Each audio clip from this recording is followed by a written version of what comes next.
It, Hello, everybody. CP here. This is the first of hopefully a series of episodes of interviews with the Will I Like It theme. Today, we're going to be talking to a blue tuber. For those of you who don't know what a blue tuber is, it is a collector of Blu-rays that shares their collection with their YouTube audience. Our guest today is named Roger. I will tell you how I stumbled upon him. Yeah, like some of you may know, I'm a bit envious of people that go out and buy Blu-rays and have Blu-ray collections. And as you can see, I'm a bit of a fan myself. And I saw these videos with this giant collection in the screen that ended up being 2 hours long. And I would click on it, and sure enough, it's this guy that's just sitting at a computer talking about Blu-rays. 5 minutes in, I'm thinking, there's no fucking way this guy's going to talk for 2 hours about Blu-rays, is he?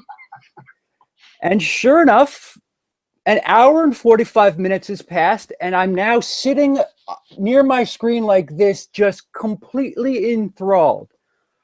This gentleman has taken talking about movies and has just made it like the most entertaining like stories you'd have with your buddy. Roger, please introduce yourself. Stories with your old grandpa. Remember Sure. back in my day, we didn't have sound movies. We had to read the subtitles. Hey, everybody. My name's Roger D. I'll go by that right now, but if you do some research, you'll find out my whole name. Yeah, I run a little channel called Channel Donstar. We can get into the name of that later if you want, because I don't think I ever said what that means or why I came up with that name. But yeah, I'm a big movie collector. I've been a big movie fan since I was probably the age of 7 or 8. Ever since my parents bought me my first movie projector, my Super 8 8mm movie projector. I used to see these films, these little boxes of movie posters in the photo area of like a Sears or a Montgomery Ward's back in the day. Stores no longer around. And I was wondering, what are these boxes? What is this? And I found out they're movies, and they're short adapted versions of the movies that I remember seeing on television. And I was like, wow, you can collect movies? You can watch movies at home whenever you want? And I started buying them. Well, I pleaded for my parents to buy me a projector, and 1 year I did and got it. And I believe my first movie was The Monster That Challenged the World and The Revenge of Frankenstein.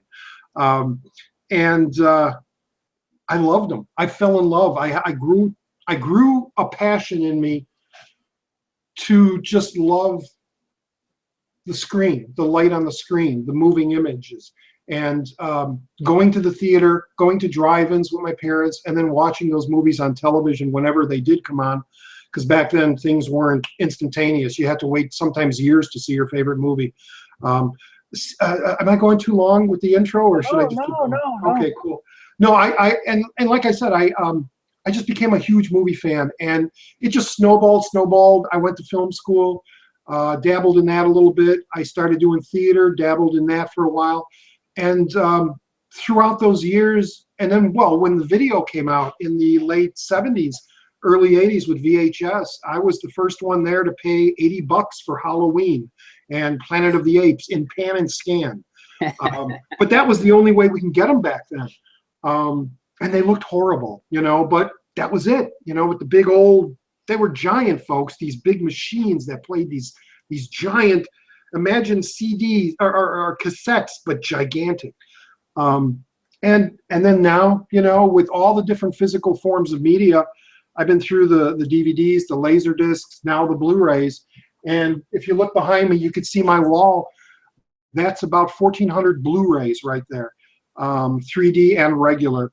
I love the medium. I love movies, and I started this little series on my channel, Channel Donstar, called Defending My Collection, where I just decided with the letter A to go on and talk about and show off all my movies as other YouTubers out there were doing, because I did start floating around watching other YouTubers, and I was like, it was weird, I'll have to say, because the first thing I was like, why are these people showing their movies? It's like, yeah, I bought this, I bought Ben-Hur, and then I bought this version of Halloween 3, and it's like, why do I care what he bought? You know, you're really not telling me anything. You're not reviewing it. You're just showing off what you got. And it's like, well, why not me? Why not I do that? So, and it snowballed into this huge this thing which CP stumbled across, and I'm so grateful that you like it and and watch these videos. And I hope new viewers out there, if you do stumble by my channel and subscribe or just watch what I'm doing, I hope I'm able to shed a little insight into maybe some movies that I remember and have stories of seeing for the first time that maybe you've never heard of, or that you'd be interested in. Like I said, I'm very new to the YouTube, the live broadcast internet generation, and the stories just come. I just talk about each movie and bring up the stories, and I've noticed in a lot of my comments, a lot of people enjoy those stories. So I was like, I'm doing something right. I don't know what, I'm just doing it, and it's continuing. And I just want to welcome you viewers to seeing me for the first time. And I want to thank CP for doing this interview. And I think it's a great idea that you're going to continue to do this with other possible YouTubers or other channels to introduce them to other movie fans, other people out there. Right. And I'm very honored to be possibly one of the first. So you are the first. The goal, you know, with the Will I Like It theme of the banner that I basically hold as my channel standard. The goal here is, all right, so Roger, you know, you have the videos, and you've seen with his introduction, he's a passionate man. He's been on both sides of the filmmaking business, which we'll get to. And you know, if you go to those videos, you will hear stories about, I mean, some of these videos, you've seen the Halloweens, you've seen the Forrest Gumps, but this guy's going to tell you what it means to him. Or if there's a movie that you don't know, he'll tell you a story about why you should watch it. You know, it's not just a movie. It's his world and how the movie affects him, or how he was brought to the movie, or why you should watch the movie. Movies affect all of us. Movies is a magical thing. And yeah, starting from the creative process, it starts either with a screenplay or a director that has an idea that he feels is going to be entertaining to a group of people, and he through business organizations just tries to put his art up there on the screen. And after I've gotten into the filmmaking era in my younger times, I've grown to appreciate what goes into making a movie. And in my later years, I've grown very lax with being critique about certain movies, just because I know what the filmmaking process is, how tough it is, how much money, how much work goes into something like Wild Hogs. You know, something that goes to the theater and possibly wants to be entertaining to people, and it would bomb. You know, something like that, or all the money that's spent on something like Jupiter Ascending, and then hearing the rip-roaring critics go crazy on it, and not taking the time to go, wow, that was an amazing technical achievement they put on screen. And you know, yeah, the story might be lacking, but it's entertainment. It's beauty. It's especially Jupiter Ascending in that 3D version is amazing. Thank you so much for saying that, by the way. It really is. So yeah, I tend to be lax with certain movies, and being that I have that little education in me, that I see things in them that are trying to work that sometimes don't, or the editing pacing could be a little off here and there, that ruins a movie. But you know, there's no reason to hate. There's no reason. There are movies you never want to see again, but at least you had that opportunity to see it one time, and you were okay. That failed.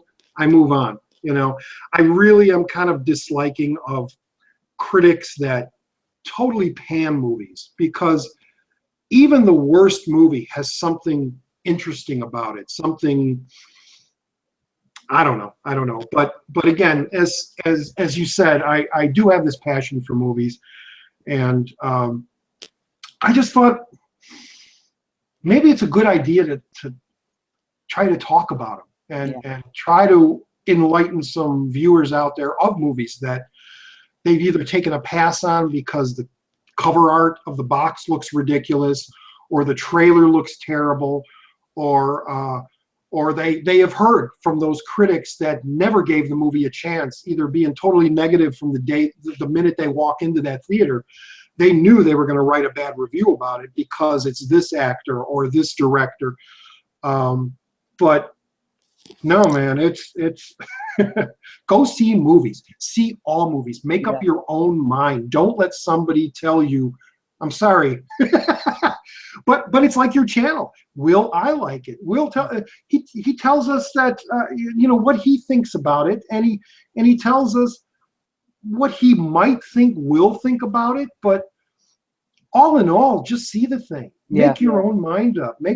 You might. How many times have you sat there or gone through cable or Netflix and it's like, oh, this is on. I heard this is terrible, and you watch it and it's like, that wasn't too bad. That wasn't as bad as I heard it was. Right. How many times has that happened? So there are hundreds, possibly thousands of movies made every year that we never see. Going on a little tiny tangent, I have a friend where I work that goes to the Toronto Film Festival every year. And every year they give me the book of everything that's going to be screened there. And I take notes of movies that I think are going to be interesting. And geez, a lot of times, the majority of the times, a lot of those movies never get distribution. They never come out. And they're good movies, or they are great looking movies. But they just never get the distribution, and you never see those movies. But anyway, guys, hi, I'm Raj. He actually answered a couple of my questions. I'll try to make it a formal interview type deal. It's like you said, you know, and there's this thing, you know, guilty pleasures. What if you like it? Where's the guilt? Who cares? Yeah, I have a friend. I was talking about earlier. I was talking about a channel that I listen to, or a guy I listen to. I'm just going to say his name. He goes by the name Skin Slip, and he recently did a video a couple of weeks ago talking about just that subject, guilty pleasures. There's no reason you should feel guilty about something you like. Right. It's almost like we put that term up so the person we're telling ain't going to get bad at us. You know, going, no, are you kidding? That sucks. Yeah. Oh, well, it's my guilty pleasure. You know, I watch it. You know, I like it. You don't have to like it. But, you know, it's just like you said, there's no reason to give an excuse why you like something, you know? Right. And again, it's kind of where I got the name for my series of my overview, defending my collection. Somebody says, why are you defending? What are you defending about it? And I have friends that says, why do you have Wild Hogs? Why do you have Jupiter Ascending? Why did you go out and buy the Get Smart remake? You know, hey, I watched it. It has a little, let's take Get Smart. I watched it. I thought Steve Carell was beautiful casting. I thought he was perfect to play the Don Adams. It's a fun movie. And it's a fun movie. It's not great. It's not going to win awards. It's an entertaining hour and a half, 2 hours. And that's what. You said that's what, and then we lost you. That's what I get out of it. I knew I'd paused because whatever's happening is happening here. If you folks viewing this, we don't know why that's doing that, but it pops up, and hopefully it's not going to affect the video. He keeps getting twins. Yeah, my little evil twin keeps trying to get in here, my producer. There's nothing wrong with it. It's an entertaining little piece of work, and if you're a fan of the original Get Smart television show, it has some nice homages, and it's just fun to see. But it's not going to win any awards. It's not a great movie, but it's a good entertaining ride, you know, and there are lots of movies that are like that. Not everything could be a top 10, a number one movie. Right. There are those movies, and they usually come around this time, the fall, you know, for the Academy. But there are those early spring movies and the summer blockbusters that, gosh, people can say they're mindless, but even those are just so entertaining to watch. They're popcorn movies. They're beer and pizza movies when you have them in your house. You know, that's why I very rarely will I say, man, that's a bad movie. And if I do, I just won't watch it again. You know, it's as simple as that. There's no reason for me to hate on somebody because they might like that movie, you know? Yeah. So, sugar, I forgot what I was going to say. Oh, that's all right. So I will ask you, has YouTube changed the way you either look at or approach anything? When I started my channel, it was just my name. Oh, wait, let me cut you off. I thought of what I was going to say. We'll go back to that in a split second. That's fine. I had an analogy. The thing about film and great films you go back to, and there's an analogy I constantly use, and I finally remembered it. If you were to eat filet mignon, you know that it's great. You know it's incredible. But if you ate filet mignon every single day, it wouldn't be the same. You need the McDonald's to understand why the filet mignon is good. And the McDonald's serves a purpose. You know, you want something fast, you want something sloppy, you want to feel a little silly. That's what the McDonald's is there for. There's no reason to hate the McDonald's. People eat McDonald's. But, you know, if anything, it actually helps you appreciate the filet mignon. Yeah. That was my analogy for what we were talking about. That's a good analogy. It really is, because there's there's palate cleansers, you know. Yes, exactly. I was talking about Planet of the Apes, the series of Planet of the Apes, about how that first movie was just a brilliant film, and how the studios were giving them less money to make the sequels, but the sequels were getting more popular and making the studios more money. And there was a time back in the 70s, I believe, after the final came out, which was probably 74, 75, they released all of them at the theater. And you could go at noon and sit and watch every single Planet of the Apes movie to the end. And then they had this movie called Equinox, this really bad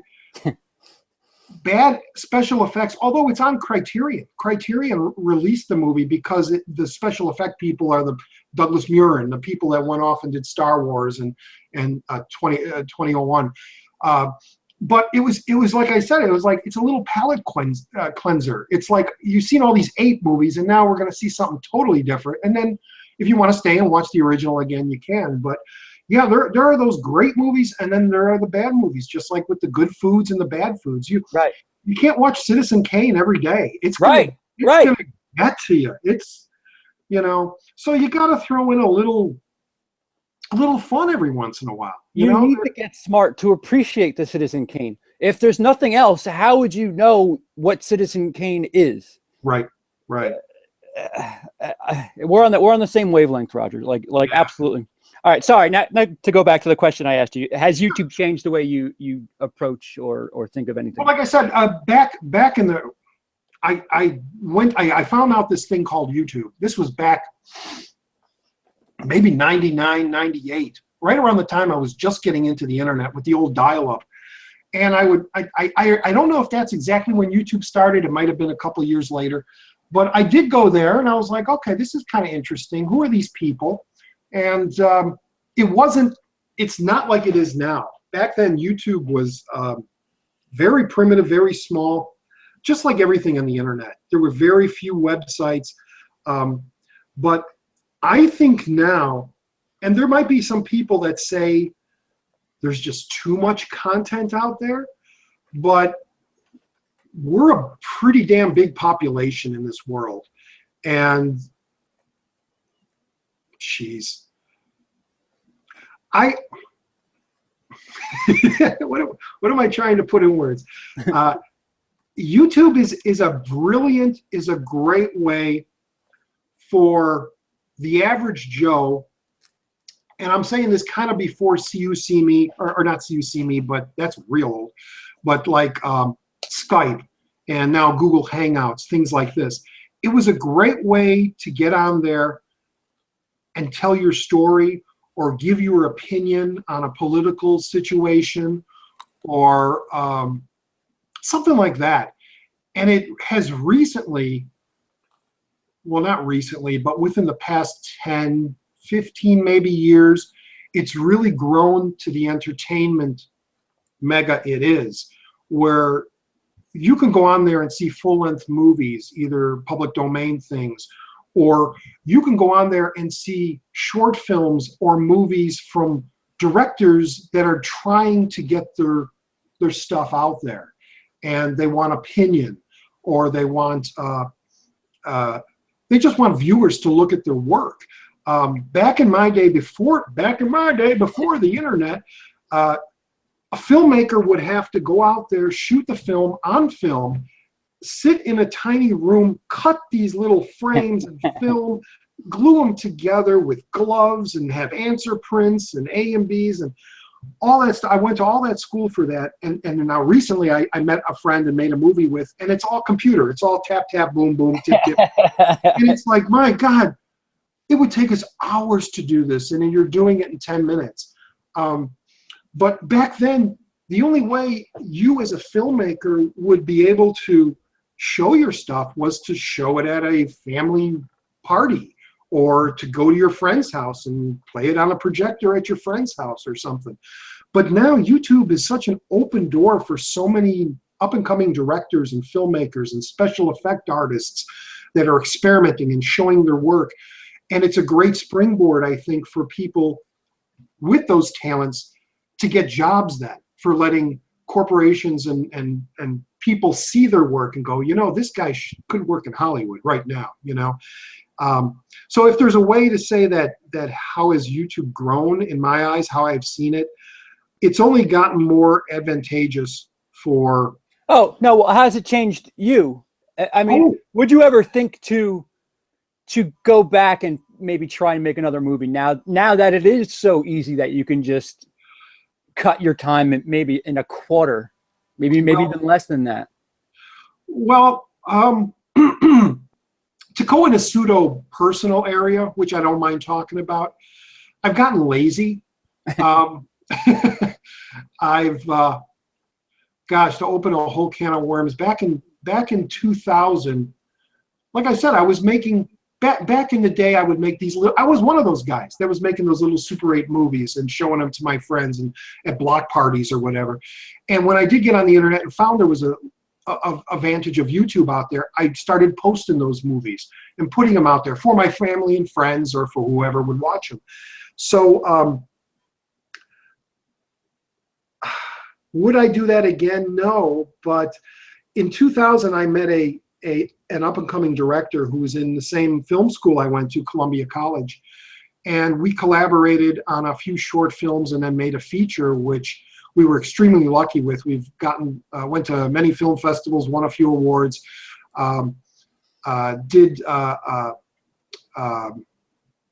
we got distribution through Image Entertainment, got our film on DVD, got a 2-hour documentary on there with a ton of extras, and we thought we were on the road. You know, I had written 2 other screenplays, a children's comedy film, a dark children's comedy film, and then another horror film, and we were like, okay, we're ready to go. And in fact, that second script, we started sending it around, and we actually had an executive from Disney read it. And we got we kind of got the same message from most of the people, is you need to change it. And it was right in that time where I started seeing a lot of movies being manipulated by the studios, where it wasn't the artist's vision anymore. It was somebody in there tinkering with it and changing things. And that's also another reason not to hate on a film, too, by the way. Especially the big, like Fantastic Four. That that is not that director's film. He's gone on record and said that that's not his film. So how, like, nobody knows what's going on, you know, from inception from the second they're done with the script until it's in your theater. There's, especially with the amount of money that these production companies are putting into this stuff, they kind of get their hands in there a little bit more than you would want. Right. It's business to them, but the problem is they're in the business of art. Yes. Well, show business, you know. Right. It's business. And there are those filmmakers out there that go off and they do these little films on their own.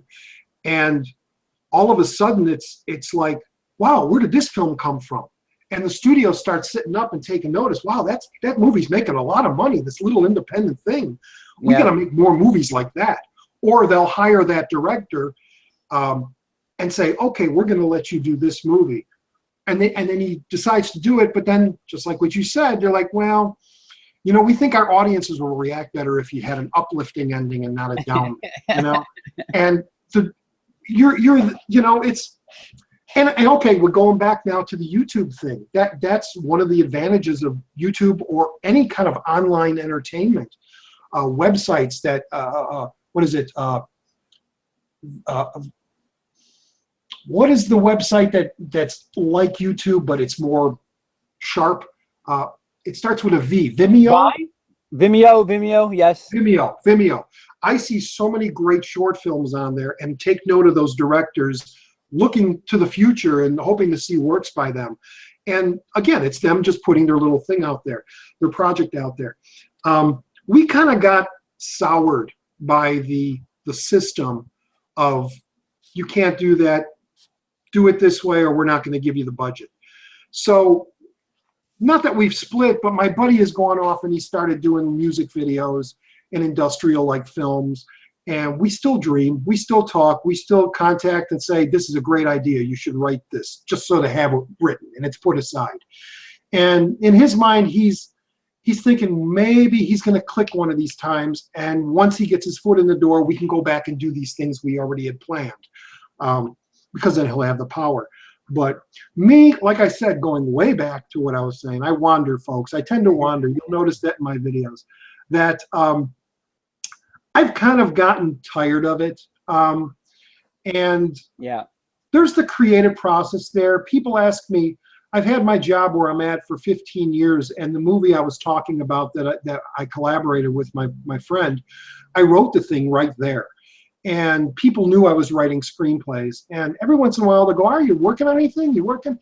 And it feels kind of bad for me to say, well, no, not really. But I've gotten to the point where it's like, well, what's the point? You know, yeah.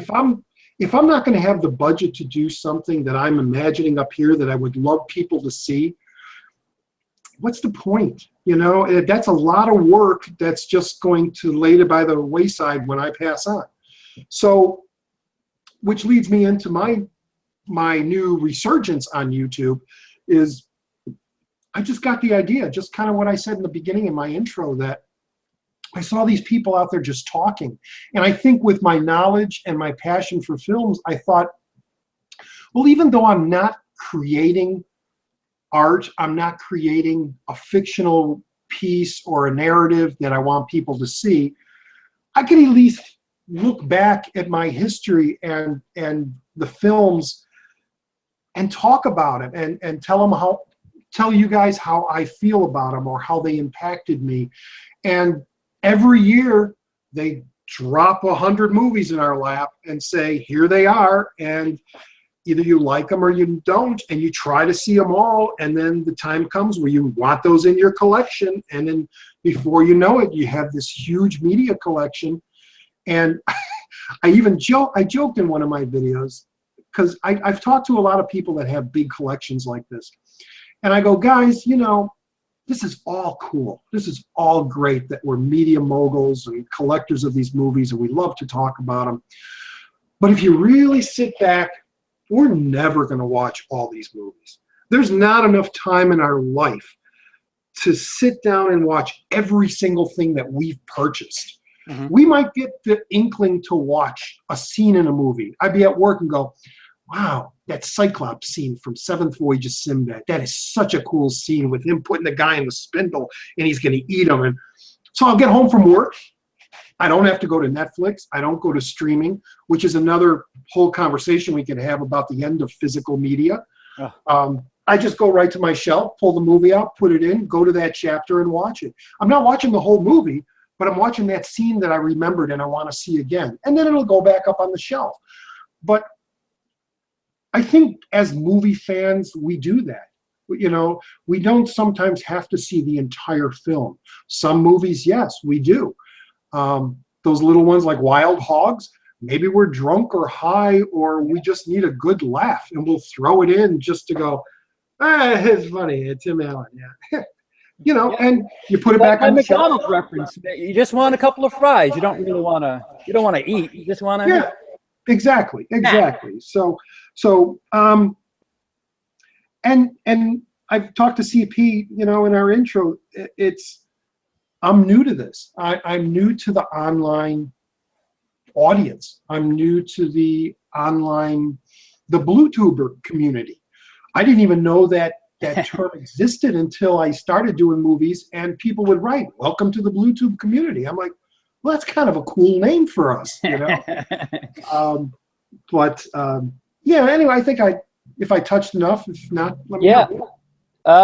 Let me ask you, do you have any channels that you consider your favorite or something that you would go to more often than not? Or well, there's this guy on the internet who doesn't really care too much for slipcases, and he made this giant wall behind him of slipcases.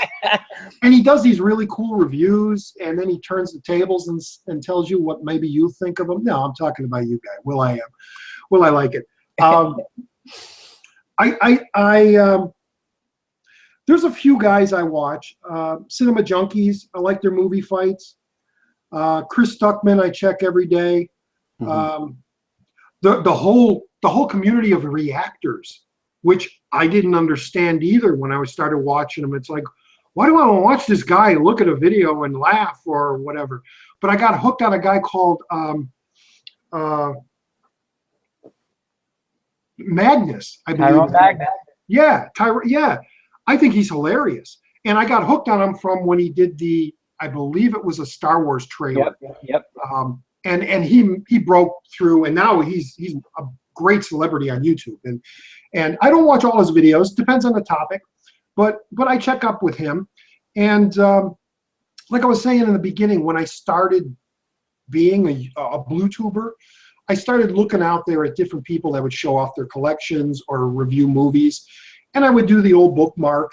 And now it's like an everyday thing. There are so many, like you said, there are so many collectors out there, movie reviewers out there, that every day it's just a routine. I just go down the list, click on it, and see if there's a new video, and I watch these people's videos and make a little comment every once in a while. But there's a group I just want to do a shout out to, which got me almost, it actually kind of pushed me into, do your own videos. These guys are doing them, and they don't really go by they go by a website or a web place called geeky.com. There's a guy, I'm just going to mention names, and I'm going to go quick. Zira Nizarak, Skinslip, Stoudman. Those are their YouTube names. Every week they do these live hangouts, and I would watch them, and they would do movie reviews and just shoot the shit about movies and collectibles and just different weird topics. And I was entertained by them, and they're the ones, they didn't say, hey, go out and make your own stuff, but they're the ones who was like, oh, I can do what they're doing. And I think it's kind of cool. So they're a group of people that I watch on YouTube a lot. But there's just so many. There's just so many out there to keep up with. It's like you said with your collection. There's with the channels. There's so much out there. You're not going to get to. I mean, there's going to be some that we'll never come across that we probably would love. It's at a point where there's just too much. Yeah. And we mentioned I was talking to CP earlier and you brought up the fact that it's like school. There are these little pockets, these little cliques of film fans that have their favorite 5, 10 friends that always gather, that always comment, that always put their little videos out there. But they don't know about the other cliques, or they don't associate with the other cliques, the other little universes. And like I was telling CP, I kind of want to, I don't want to, I'm not being egotistical where I want to be a part of all of them, but I want to be a viewer and watch all of their stuff. Yeah. And I do have favorite little people that I check out every day. And yeah, so I guess that's the answer to that. Yeah. All right. So you said that you had you've pretty much collected movies since they've been available. Super 8 millimeter. Do you have a preference? I mean, obviously this would include like some sort of magical time machine. Is there a period in time that you prefer most as a collector? Man, I really love those Super 8 movies. Yeah? There was something about getting that case, that projector, opening it up, and there was a smell, a mechanical, oily, because of the gears possibly, a scent that was like, okay, now it's movie time. And I would spend my allowance going with my parents to these department stores, and the first thing on my mind, I got to go to that photo department to see if there's any new movies that came out. And we're talking little square box, little reels, 200 foot of film that were only like 9-10 minutes. And they were either like the best scene from that movie, and there were even smaller ones, like 2-minute movies you could buy. And it was just like Frankenstein and the Wolfman fighting. And that was it. And they weren't sound. Sound came in later. And they had little subtitles when people would talk, kind of like silent movies were. But there was just probably I can go through each one of the formats, each one of them, but probably what I like most about the old Super 8 millimeter is because it was new to me, because it was the first time I was able to take that movie to my friend's house and show it to them and go, look, we can watch this. You want to watch it again? Let's watch it again. Cool. You know, there was no video. There was nothing like that. When Frankenstein Meets the Wolfman would be on television, it might be once every 2 years. And there was a thing that we would do before. Pre-DVR, pre-VCR, yes. All that, where we would get the TV guide and you'd read the TV guide. You'd read it every day looking to see if a movie that you liked was going to be run, and then you would mark it, or you take your yellow enhancer and you'd enhance it and keep that. And sometimes you'd have to set the alarm and wake up at 2 in the morning to watch King Kong or something like that, because that was the only time they programmed those little movies that were in their collection, you know, on broadcast.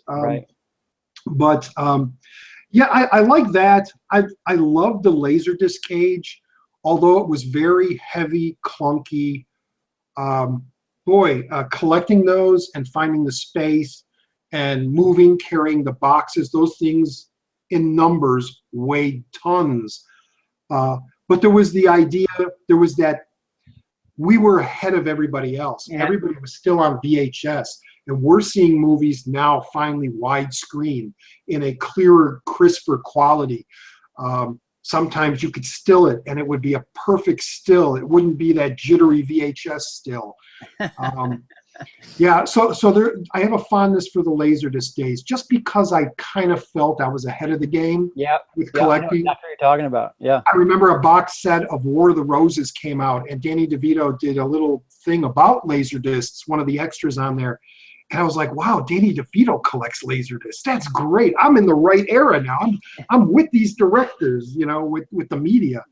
And then, of course, we know DVD came out and all the rest. But I'm very surprised that just as with LPs, that people are starting to collect VHS tapes again. Yeah. I have no idea, but people are buying those and putting them in their collection. And I guess they still have machines, but quality-wise, why would you want to go and look at something so degraded like that? You know? Yeah. I don't understand that either. 8 tracks people collected, but 8 tracks had a bit of a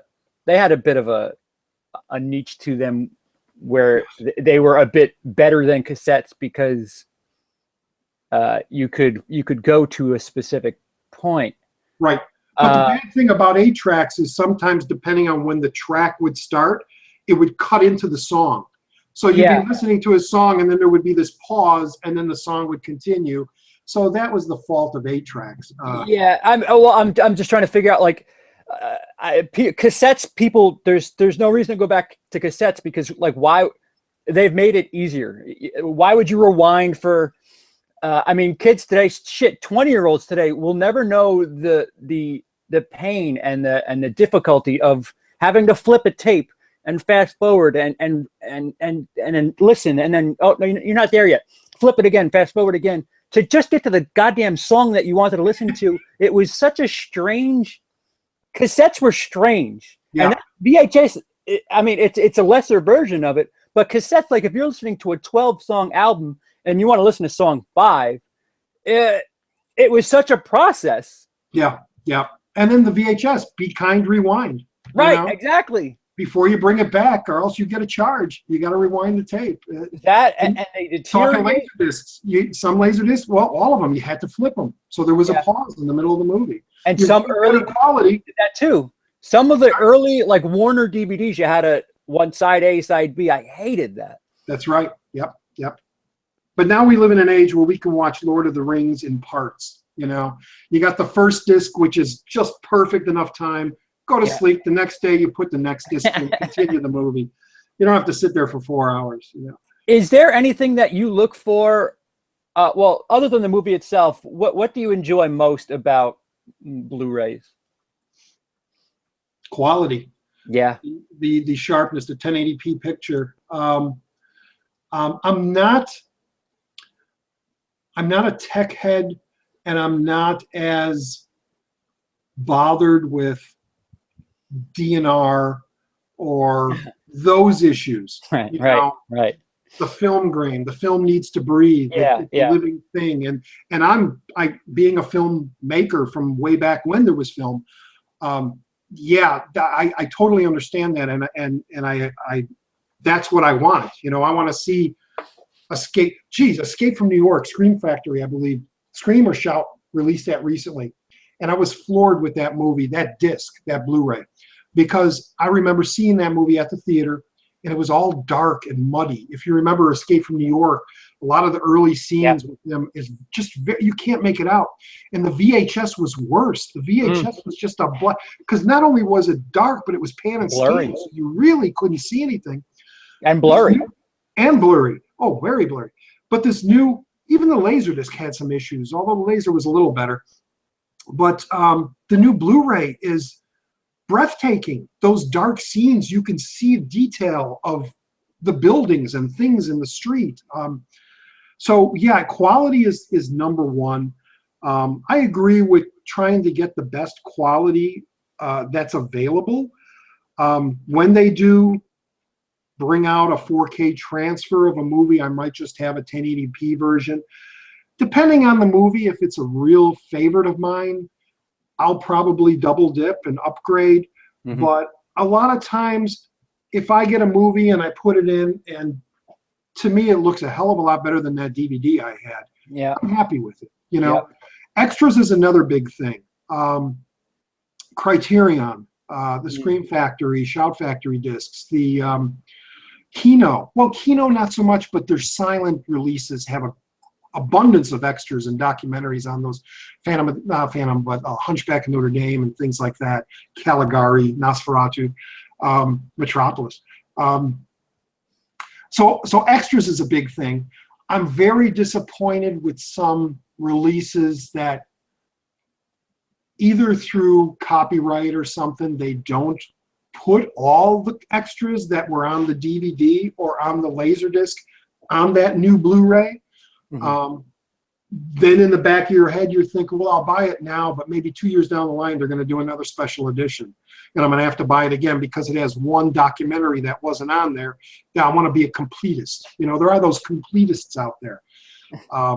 But I'm not like that. I'm, you know, and if I have a problem, like I said, it's with the extras and it's with the menus of certain Blu-rays. DVD menus, sometimes they played with the menus if it was a comedy film.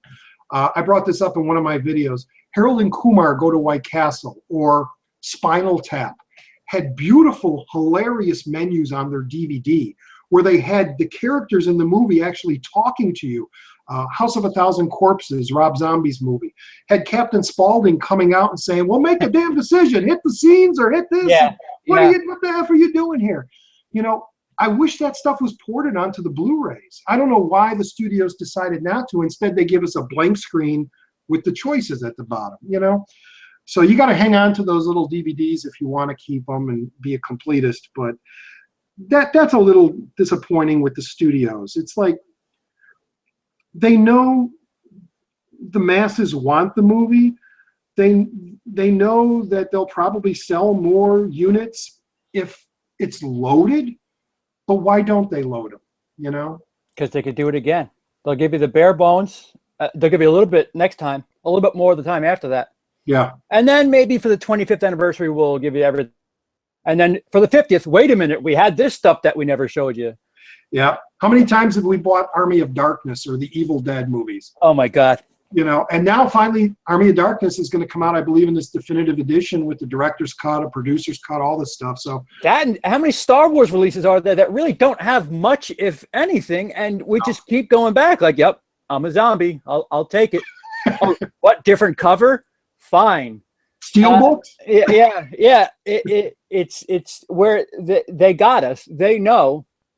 You know, if you're going to make the same money with doing less work, why put the work in? But you know, you mentioned Scream and Shout Factory. They are kind of doing it. The problem with Criterion is you'll never get that treatment on a Wild Hogs. You'll never get that treatment on a McDonald's movie, and that's understandable because it is Criterion. You know, throughout Criterion's existence from the Laserdisc days, they've always been kind of known as the pristine. They try to do the best transfer available. They try to put the extras or the commentaries on there. So you grow to expect that from those movies. You don't expect, like I said, Equinox to be released by Criterion. You know, well, they just released, and I bought it because it was the only version of it that they had. The Rose with Bette Midler. Oh yeah. They just released that in Criterion. I wouldn't call that a Criterion film per se. No. You know, the classics, you know, Night of the Hunter and things like that is that's Criterion. I mean, there's just some stuff where. I mean, at a point you're getting to, you know, just personal preference, but I guess it all depends. I mean, you could pretty much tell by the companies. Warner, they'll put out, they adopt to any sort of, if you were going to come out with you know, personal pocket TV players, Warner will make movies for it. Warner usually always adopts early. Fox appears to be stingy with just about everything. So does Paramount. Yeah. No. Bare bones. Here's the film. All right, the trailer we have this sitting around, so you can have that. But yeah, I mean, it takes it. You'll do yourself a service if you look at the company who's making these movies, and you'll notice a pattern. Sony Pictures kind of fall in between. If there's a dollar to make, they'll figure out how to throw something extra on there. Yeah. But I mean, it all depends on who's making them, and I feel like, you know, Scream and Shout Factory, they got it. They know what they're doing. They know what people are looking for. Yeah, I mean, they're still a small company too, from what I understand. Right. You know, they know what the film fans want, and yeah, like you said, they're giving it to them. You know, and something as little as giving you a hand-drawn, you know, different version of the cover. Yes. But if you don't want that, guess what? On the other side, you have the original, whatever the hell. Oh, wow. Thunderstorm. God doesn't like me talking about Blu-ray. They have the original poster that you've grown to love and associate with that film.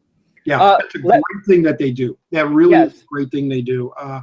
I love those reversible covers. And there are a couple other, I don't know what the companies are, but I know there's another company that does something similar to that. But anyway, yeah, especially Paramount. Paramount, well, we can get into talking franchise and stuff. I'm a horror fan. One of the things I grew up with, and I have yet to buy the Friday the 13th box set, which was just released. And the reason any of those things, not happy. It's just that I've been to horror conventions and I've seen the edited out gore scenes, the footage from the horror movies. And how many times have those movies been released and they've never added them as extras, or at least extras? I'd love it to be re-edited into the film, but just put them at the end as an extra. But they don't even do that. And it's like I refuse buying it because, one, Friday the 13th 3D wasn't made for the 3D TVs we have now. It's still that stupid green and red glasses, and they're uncut. So it's like, I'm not going to buy that set, Yeah, not that. I mean, you can probably see it over my shoulder here. Here's a Jason head. Yeah. That's my bread and butter. Friday the 13th is something I'm really big on. Cool. I absolutely 1,000,000% agree with everything you've said. To a degree, they've given us some stuff that those documentaries are fantastic, I'd have to say. Are you talking about the Crystal Lake Memories or the stuff that's on the box? Oh, yeah, that's completely separate. That's not in the box set. Okay, yeah, you're right. Yeah. Yeah, Crystal Lake Memories it's a 10-hour. I mean, there's a 5-hour cut, and then they have extras, which is another 5 hours. I mean, if you have 4 hours to watch a documentary on 10 stupid horror movies, that's the Blu-ray to get. Yeah. But the Friday the 13th set, and this is Paramount. Remember, Paramount and I think New Line, they've come together. So it's a big step for them to give you something more than the movie. They've put some features in there, and there is something that I never saw before. I know what you're talking about, the cuts of Part 7, the cuts from 3 and 1 that apparently are in Japan. 6 had some cuts, and I think maybe 5, but we won't talk about 5. 5 is porn. But they had the alternate ending to Part 4. There was no audio or something like that, but they had the director talk over it. They had the actors talk over it, and it was a really neat thing to see it. And it was not like it was something from '84 where it was a film. It was they polished it up and made it look pretty. I mean, not 1080p, not pristine, right? But it was something fresh that I never saw before. As a diehard Friday the 13th fan, I was so happy to see it. Granted, I didn't buy when they re-released the DVDs, because they released Part 1 and then Part 2 and Part 3 on Blu-ray, and then they just redid the DVDs, and I was like, wait a minute, I'm not doing that. Just keep going on the Blu-rays. Why? What are you doing? And apparently that stuff was on those DVDs. So for what that's worth, go ahead.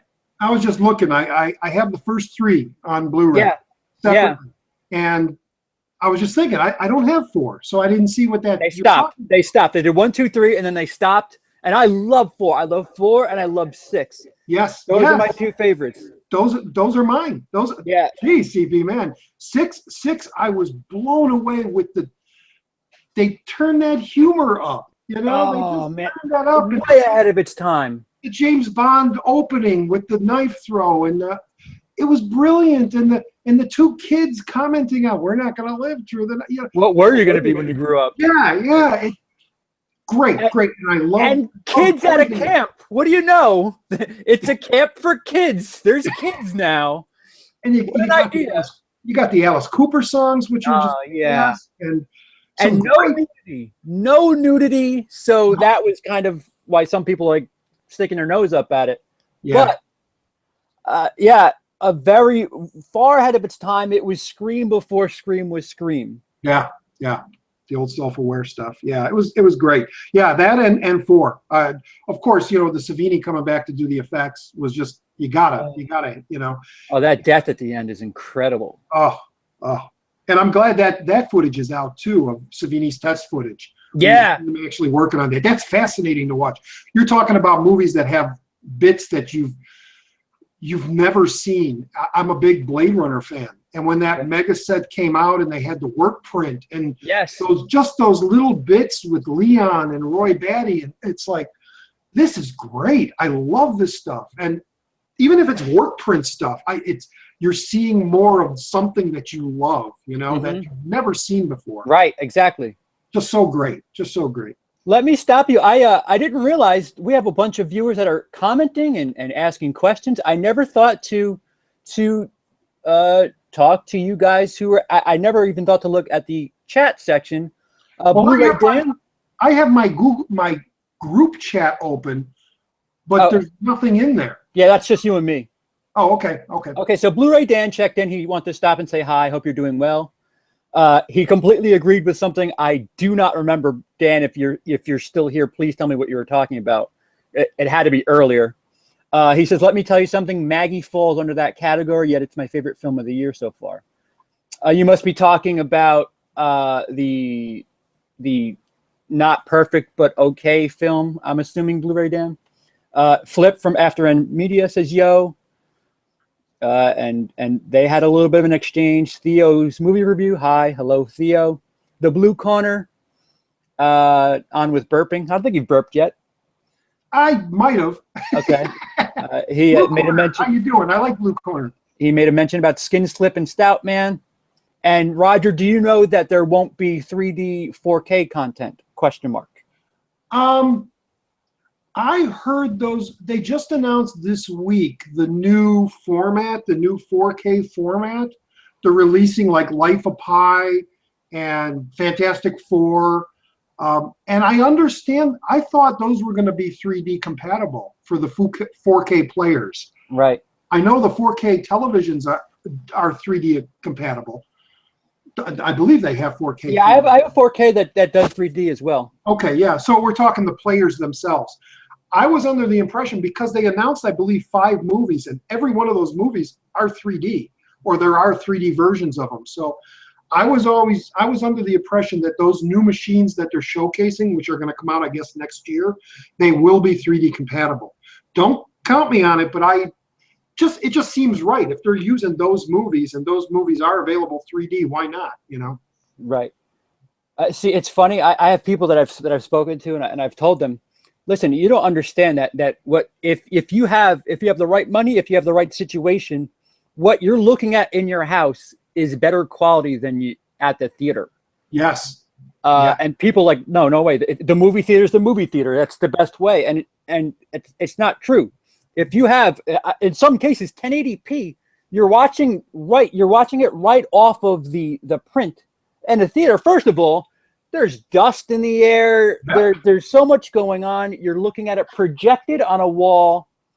No matter how pristine the image that's coming out of the projector is, it will still have some sort of fuzz because it's traveling through air to get to the screen. Sure. It's bizarre, but some people don't understand. Right now, if you have a Blu-ray, if you have 1080p, what you're looking at is better quality than the movie theater. Yeah. And streaming. There's a lot of talk about that. You know, it's like, why do I need physical media? I can just stream the movie. It's 1080p. No, it's not. They haven't gotten there yet. Right. But yeah. Other than I'd have to say, other than IMAX, and I don't mean movies like Batman or something coming to IMAX. I mean the actual IMAX photography films, those nature docs or underwater fish docs, things like that. That immersive presentation is amazing when you go to a real IMAX theater and see that in 3D. It translates great at home. Some of my best 3D discs are IMAX discs in quality of depth and that. But yeah, you're talking about watching either on a 50 or 60-inch screen at your house, unless you're rich and have a projector. And that image is brilliant. It's Yeah. so much better, and the 3D is so much better in home than it is at the theater. Yes. For a number of reasons, being either the projectionist isn't doing it right, the glasses are smudged, or something's not working right, or the image is too dark or too bright. When you're at home, and if you, even if you have a little light on, but if you have all the lights out, you could just escape into this world. Yeah. You know, especially if it's the full 16:9 screen. Yeah. So the Blue Corner has dropped a quote. Guys, if you want to ask questions or anything for Roger, I'm actually now aware of the chat, so I'll have my eye over there as well. So Blue Corner quoted, while Ultra HD or 4K video is the focus, 3D will also be enabled on UHD Blu-rays. This is only for 3D films in HD, however. Excuse me. However, there are no plans for Ultra HD 3D films. And that is a quote from What Hi-Fi. Okay. Okay. Well, I mean, to a degree that makes a little bit of sense, because I mean, even on Blu-rays right now, there's 3D to begin with is a little bit of a step down from high def, because they have to do that. They're taking two images, so you're technically getting what, 540 twice. So it's not exactly. And depending on the glasses, you're losing the image then, you know. Right. So I mean, maybe you have a point, but I would assume they just the same way they upconvert shit. How do you upconvert something that was shot digital in 1994 to high def? They could find a way. I'm pretty sure of it. Whether or not they do it well is the question. Like if it's going to be like Clash of the Titans, that may not be a good thing. Yeah. 3D viewers at home, if you have a 3D set and you're not too happy with it, make sure your like settings is like on dynamic or something like that to give you a brighter picture on your television. Because then when you're watching through the glasses, the image is so much more crisper and you'll see those 3D effects much better. Yeah.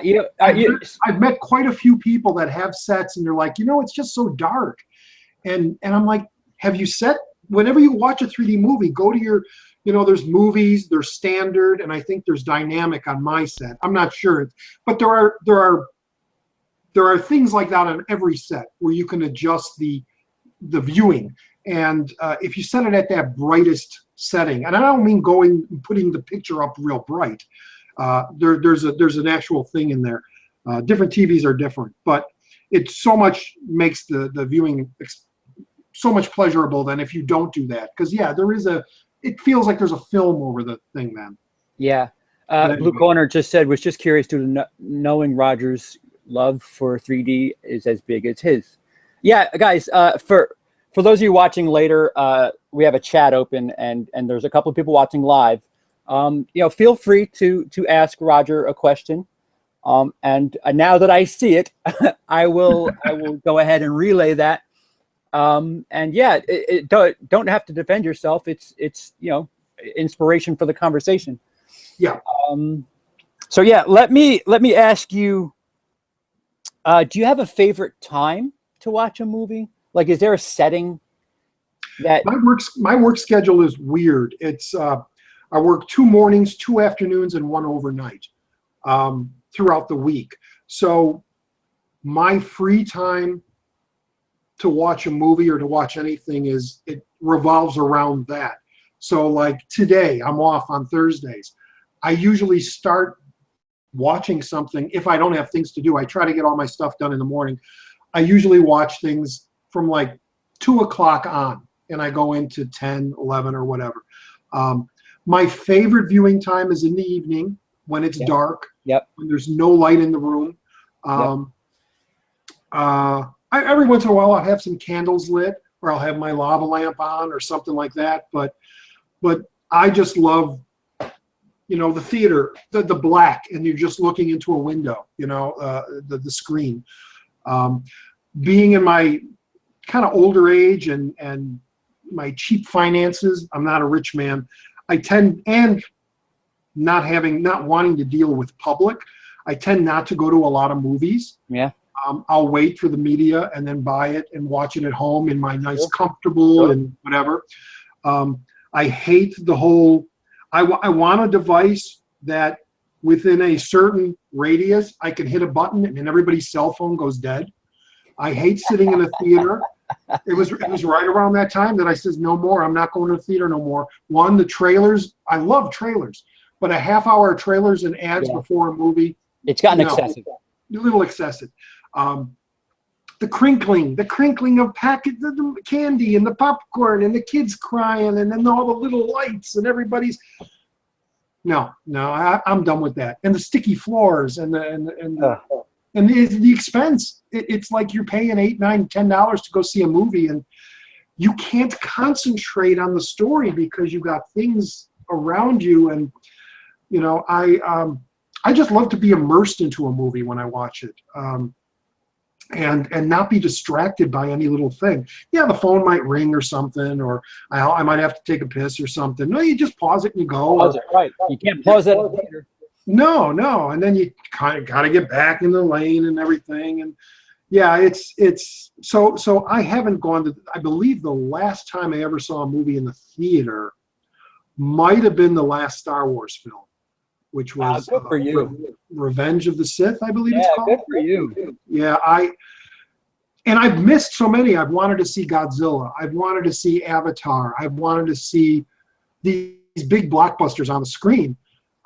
But I'm happy with watching on my 51-inch. I only have a 51-inch. It's not 4K. It's 1080p, and I'm happy with it. I get much enjoyment from that, and I don't have to drive. I don't have to pay. You pay one time and you have the disc. So plus, we're getting to a point where, especially if you don't need it right away, if you wait and you count the gas price, the home experience, like I said before, certain degrees, the home experience is better than the theater. Mm-hmm. Now, there are certain parts where the finances, it may actually be cheaper to have a better experience in the comfort of your own home, mm-hmm. with more stuff, with extra features.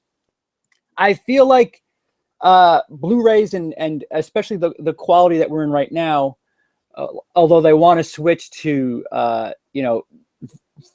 non-physical medium, right. I feel like if people figured out just how close the cost was, this could really doom movie theaters.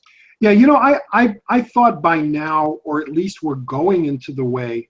I thought it might have happened about 5 years ago when streaming started, but streaming it's still having bumpiness. It's still, Netflix and them, they're all out there, and that's great. I don't deal with any of that. But I thought we were going to get close to the time where if you wanted to get out of the house and go see the movie at the theater, fine, the venue is out there. But at the same time, that release date, that movie is coming out. Let us pay that $10 and let us watch it at home through streaming. Fucking A, man. They toyed. They teased the idea. I remember hearing little bits that they were going to do that. They even said, listen, we'll charge you $50, but you get to have it 2 weeks early. Yes. Where do I sign? Yeah. Yes, please. Where do I sign? I would do that, definitely. And then the theater doesn't have to, the production company doesn't have to make prints. They don't have to ship it out to a movie theater. They don't have to split the cost with the movie theater. They're making all the money. Why is that a problem? Yep. I'm sorry. Maybe it'll get that way. I hope so. I really hope so, because they're doing this. DirecTV customers can watch Mississippi Grind, which is a film I really, really, really want to see, with Ben Mendelsohn and Ryan Reynolds. And it comes out September 28th. They've had access to it since like August 10th. Yeah. So they're kind of getting there. Like once a big movie does it, and I almost feel like Sony purposefully, accidentally did it with The Interview. Oh, yeah. Because they made, granted, it's not $100 million, but they made a pretty penny that Christmas weekend when they were like, you know what? Here's The Interview, digital. Oh, I guess we didn't really succumb to the whatever. And they made a pretty penny. Yeah. Yeah. Flip from After End Media asked, "What is your favorite snack to eat when watching movies?" I actually have that on my list. Probably something you eat because I saw you eating it. Red Twizzlers. Oh, Red licorice. I'm not eating it now. No, not now, but I saw in an earlier video you were eating. Oh yeah, yeah. Twizzlers. Eating licorice. So yeah, licorice is my favorite. Popcorn, of course.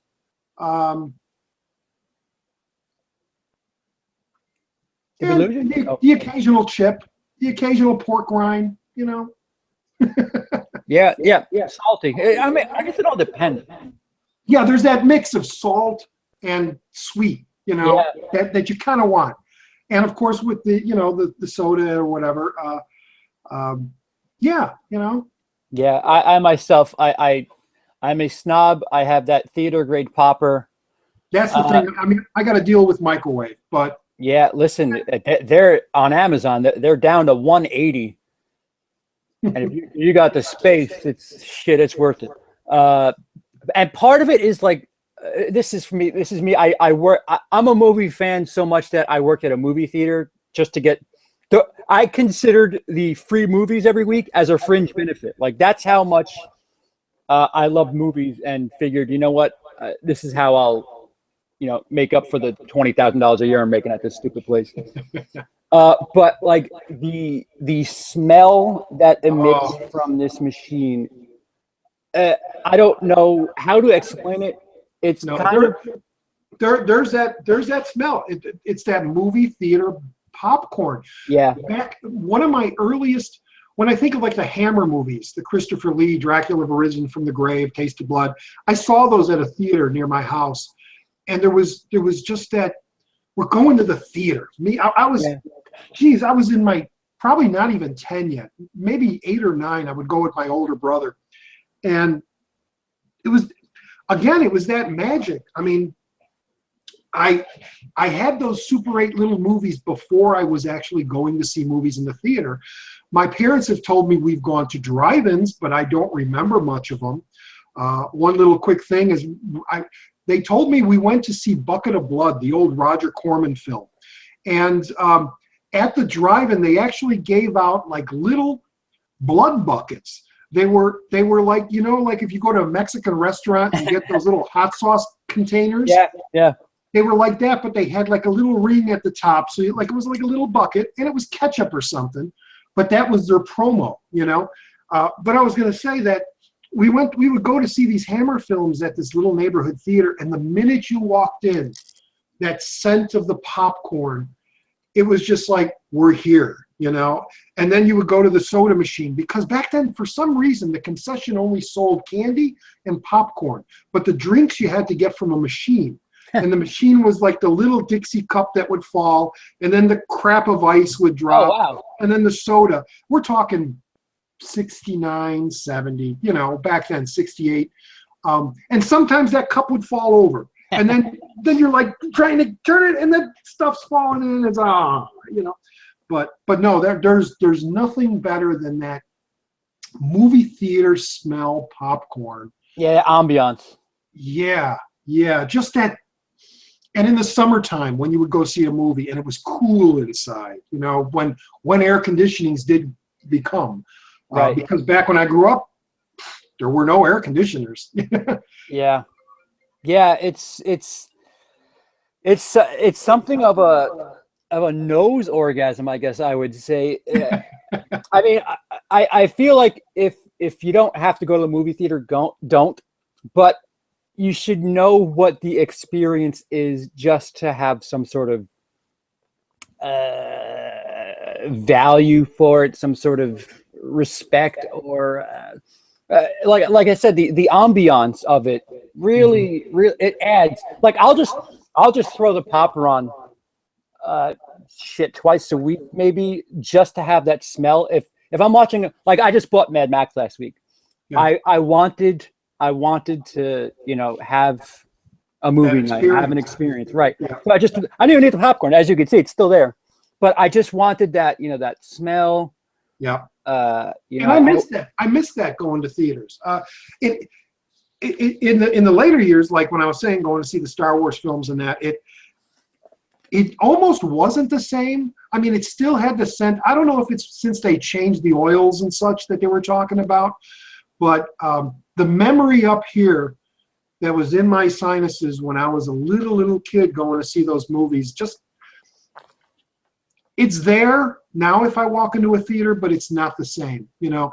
And since I haven't been in the theater since the early 2000s, I kind of miss that. some You know? companies cheat though. If you're not going Friday night, Saturday night, some companies pop Monday. They pop all morning Monday, and if you're there Wednesday afternoon, especially like if it's February, Yeah. if you want fresh popcorn, you do not go to the movie theater Wednesday afternoon in March. You don't do that because that's not fresh. I have a memory of going into a theater in my later, like in those early 2000s or 90s, and I remember seeing somebody walk around with a giant bag of popcorn already popped. Yeah. And I'm like, did they just get that from a factory? No. They're not making their own popcorn, or are they just storing it?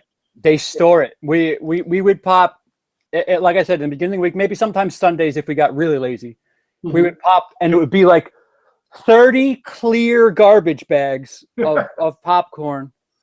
And yeah, it's unfair. It's just so unfair because I mean, people don't recognize it because it's hot. Yeah. You know, we put it in the warmer and then it's hot, but And the butter and the salt taste all the same. yeah, no, fresh is different. Fresh is way different. Do you have in New York? Do you have in New York what's the place in Chicago? There Garrett's, I think Garrett's popcorn. It's a very famous place in Chicago, in the city, and I mean, there's lines out the door of people waiting to get like caramel corn, and they do all this like gourmet popcorn. And just walking down the street, you knew you were in the area because you just started smelling popcorn. That's like, awesome. Oh, there's got to be a Garrett's around the corner. I was just wondering. We don't have those. No, they don't have just like a gourmet popcorn stand anywhere or a place anywhere. Just movie theater. No. Oh, well, yeah, just movie theaters. I mean, if they made that like in a can, like if you could spray movie theater popcorn, I would totally buy that. Well, they got those what is it, Act 2? You know, the microwave popcorn. That's movie theater popcorn. Yeah, no, it's not the same. Yeah, and the something what I do here, I will show you what goes into the cooking of popcorn. It's oil. Yeah, the secret is the oil, isn't it? No, it's this. This is seasoning. It's what makes it taste salty, and it's what gives it color. The oil helps give it the color and cooks it, but this stuff, this is yellow salt that really this is where it's at. And yeah, Flavacol is its name, and you want. I mean, shit. I don't know if you could throw this on microwave popcorn and that would like count, but that is where that movie theater taste is coming from. Mm-hmm. It's just that salt or seasoning, whatever the shit it is. Seasoning salt. Yeah, they put that on hot dogs sometimes now. Do they really? Yeah, in Chicago, there's a little franchise called JR's or Juniors, and although there's a few other hot dog places that do it, where they would put, all the relish and that, and cucumbers and tomatoes and a pickle, and they'd ask, do you want seasoning salt? And they'd spray this stuff on there, and it would just give it a good flavor to it. But, Chicago's weird with hot dogs and pizzas and all that stuff. Do you have any sort of price restrictions that you have when you buy a Blu-ray? Is there like a price point that you don't cross? Depends on if I'm rich or broke on the week. Black Friday is a great time. Or Cyber Monday. That's where you get some great deals like the Apocalypse Now or the Citizen Kane set I got. You know, to get those things for under $20 was just like, yeah, I'm buying it now. Yeah, yeah. I don't tend to buy a new release the day it comes out unless it's something that I really want, either being a collectible slipcover, case, steelbook, or 3D. I'll be honest, probably the most expensive, other than television show discs, you know, like Dick Van Dyke or stuff like that. I would say my 3D collection, probably I spent more, mainly because I imported a lot. Because if you know, as a 3D collector and viewer, Disney stopped releasing like Frozen or Big Hero 6. Yep. And they're out, or Planes 2. They're out there in like Europe, in Mexico or Britain. And you just order those and they're in 3D and they play on, you know, you got to get an all region player, of course. But, you know, you could tend to spend maybe $30, $35 for those imports. Yeah, you know, but when you look back, being a collector of laser discs, when you would buy like a box set of Alien CAV format, which is I think 3 or 4 discs, and it was like over $100, and there was no problem buying it then. You know, I needed that movie in that format on that, you know, media that way. Yeah, $100 then too. It's like $300 now. Well, that, yeah, it is. Or the Star Wars set on laser. You know, that's the definitive set. But yeah, I kind of got rid of my collection at a good time. They were selling. It was just when DVDs were coming in. And I started doing the eBay thing. And I got rid of a lot of my discs for some decent prices. So I didn't mind. It was like what I paid, it balanced out. But no, there's you know, just like the Hellraiser set that's coming out from Arrow, I believe. It's only 3 movies, the first 3 movies. Of course, they're remastered and it's Arrow, but I don't know if I'm going to pay that price for it. I'll wait for it to come down. The same with, like, I'm a fan of Irwin Allen growing up watching all those television shows. There's the Lost in Space set coming out. And as much as I don't really like that show, I love the first season of it. Yeah. But I'm not going to pay $70 for it. I'll wait. If it comes down to 40, I'll pick it up, you know. So I'm a little frugal with things. I do a lot of... It always happens. I mean, I bought the Alien set when it first came out just because it was the first time that they're on Blu-ray. And you could have every Alien movie now. That same set that I paid $100 for, it's $20 on Amazon. Yep, the Blade Runner set with all those discs, same thing. Yeah. I got that on sale. I got that for like $18. I was like, wow, so really?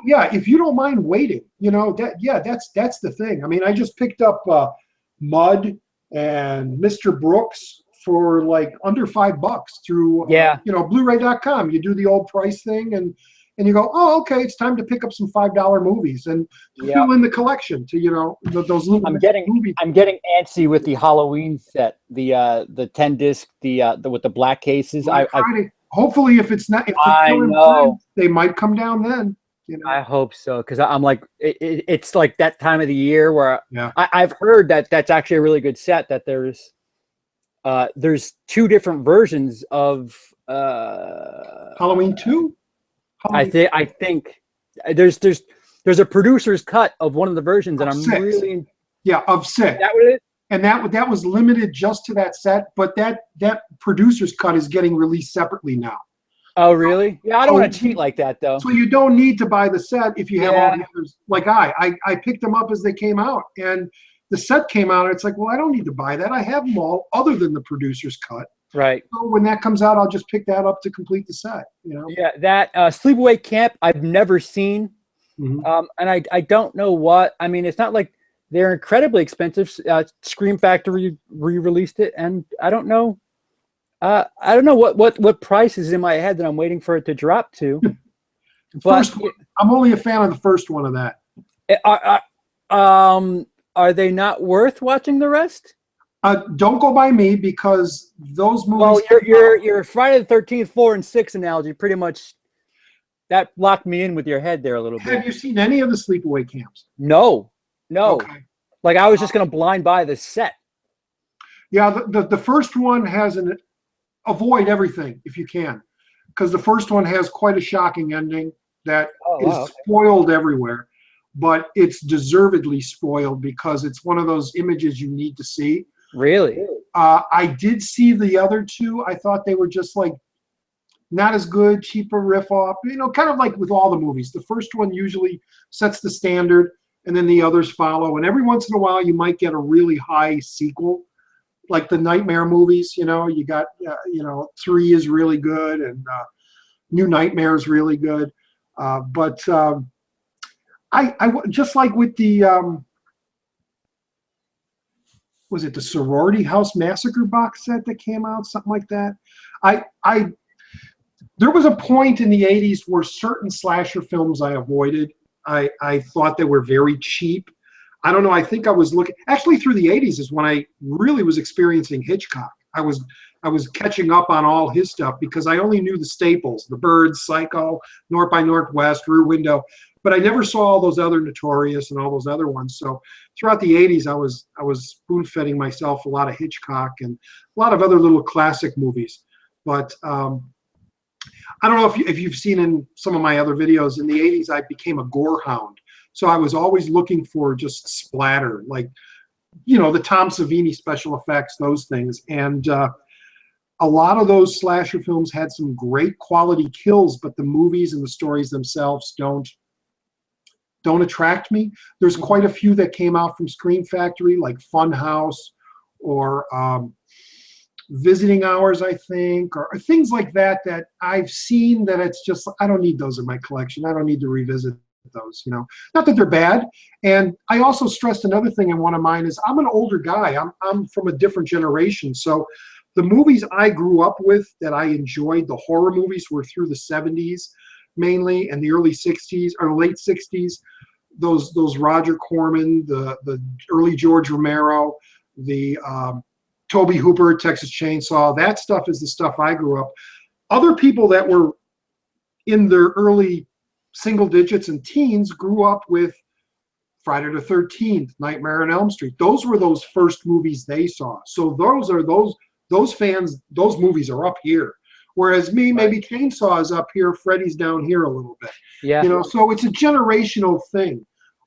There are some movies that people praise that came out in the 80s that I'm like, yeah, okay, those are all right. But I'm not knocking the 80s because Roger going off on his tangents. The 80s, I recently, just this year, looked back at like all the movies that were released in 1980 through 85. And if you look at all those movies that were released, there are a lot of fantastic movies. Your RoboCop, your Predator, your Back to the Future. There's some great movies that came out in those early 80s.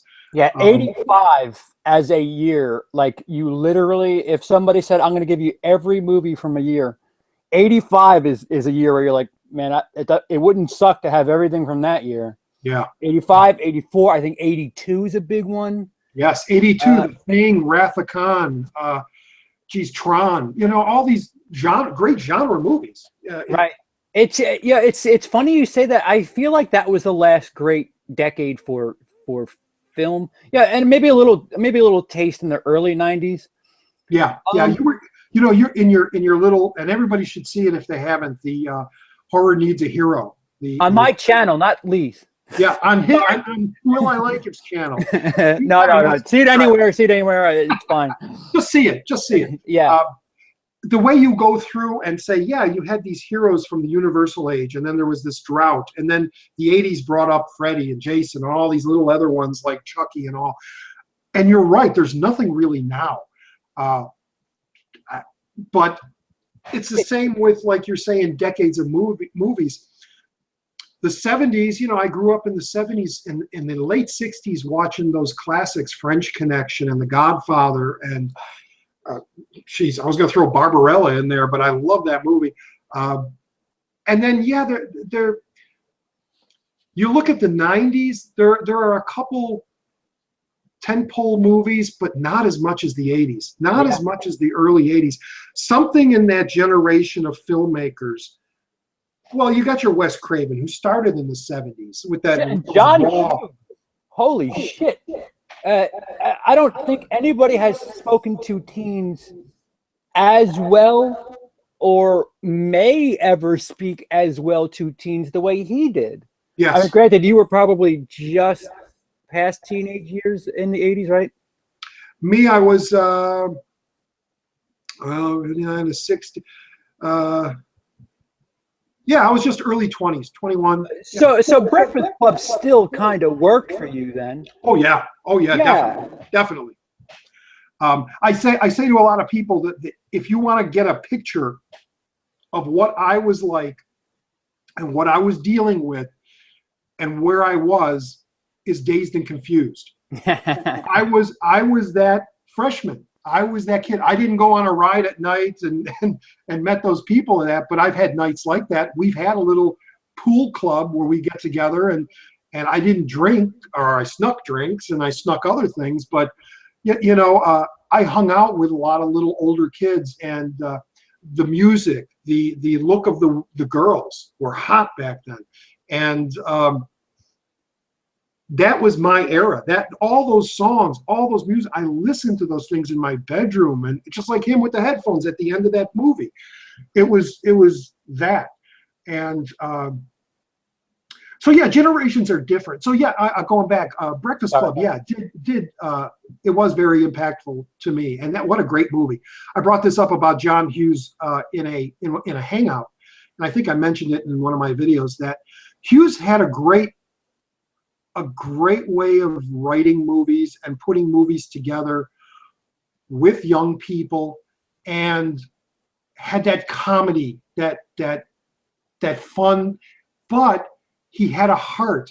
And he was able to go up and then down. He was able to be crass. He had the Home Alones, the Planes, Trains. He really, that for that whole decade. I mean, towards the 90s, he kind of trickled off a bit. Yeah. But I would say some of his bad stuff in the 80s is better than a lot of stuff going on right now. In that group, we were talking about Planes, Trains, and Automobiles, and it's such a hilarious film. You laugh from beginning to end, but that ending comes where they separate, and Del goes on the train, and Steve Martin's character realizes what's going on, and then that whole montage with the music, where he brings him home, it just brings the tears out. And for him to do that, same with Breakfast Club, same with Ferris Bueller to a point, dealing with what's his name and his father in the hot rod. He did some fantastic stuff, and I'm sure people appreciate him for being the director that brought these teen movies, and talked about those teen subjects. Right. But to study his stuff is just, he was a brilliant writer. Right, yeah, and some of the stuff he didn't even direct, he just wrote for. That was, oh wow, he wrote that. Yeah, Home Alone, he wrote that. Oh, okay. Yeah. It's I mean, and like it's incredible for, like, usually when somebody has a especially with comedy, there's a style. Yeah. Usually people that don't write crass stuff and stuff that speak to like a younger audience, they can't write well the family friendly, straight down the middle stuff, but he did it. Yeah. And he did it well. 16 Candles. I mean, yeah, that was a little over the top. I mean, that was a little edgy, but but what I was going to bring up is that it wasn't just about the kids. You had all these weird adult characters too, the family, the grandparents, and all that, and just to mix that together was just brilliant. Yeah. 80s, great decade. Decade there. Last great decade, I would say. Last great for film. Music, I think the 90s was the last great decade. I don't know how you feel about that. Yeah, 90s was the home.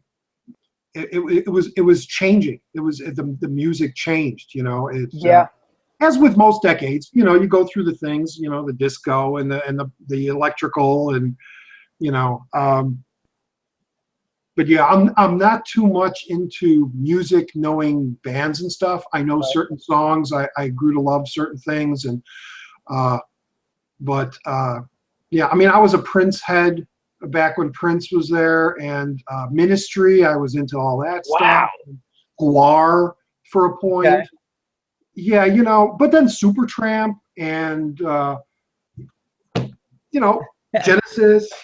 I wouldn't put you in a Ministry category. That's No, yeah, no. I fast stuff there. there was a period in my life where I rebelled. It was right around that time after the first divorce. I was divorced twice.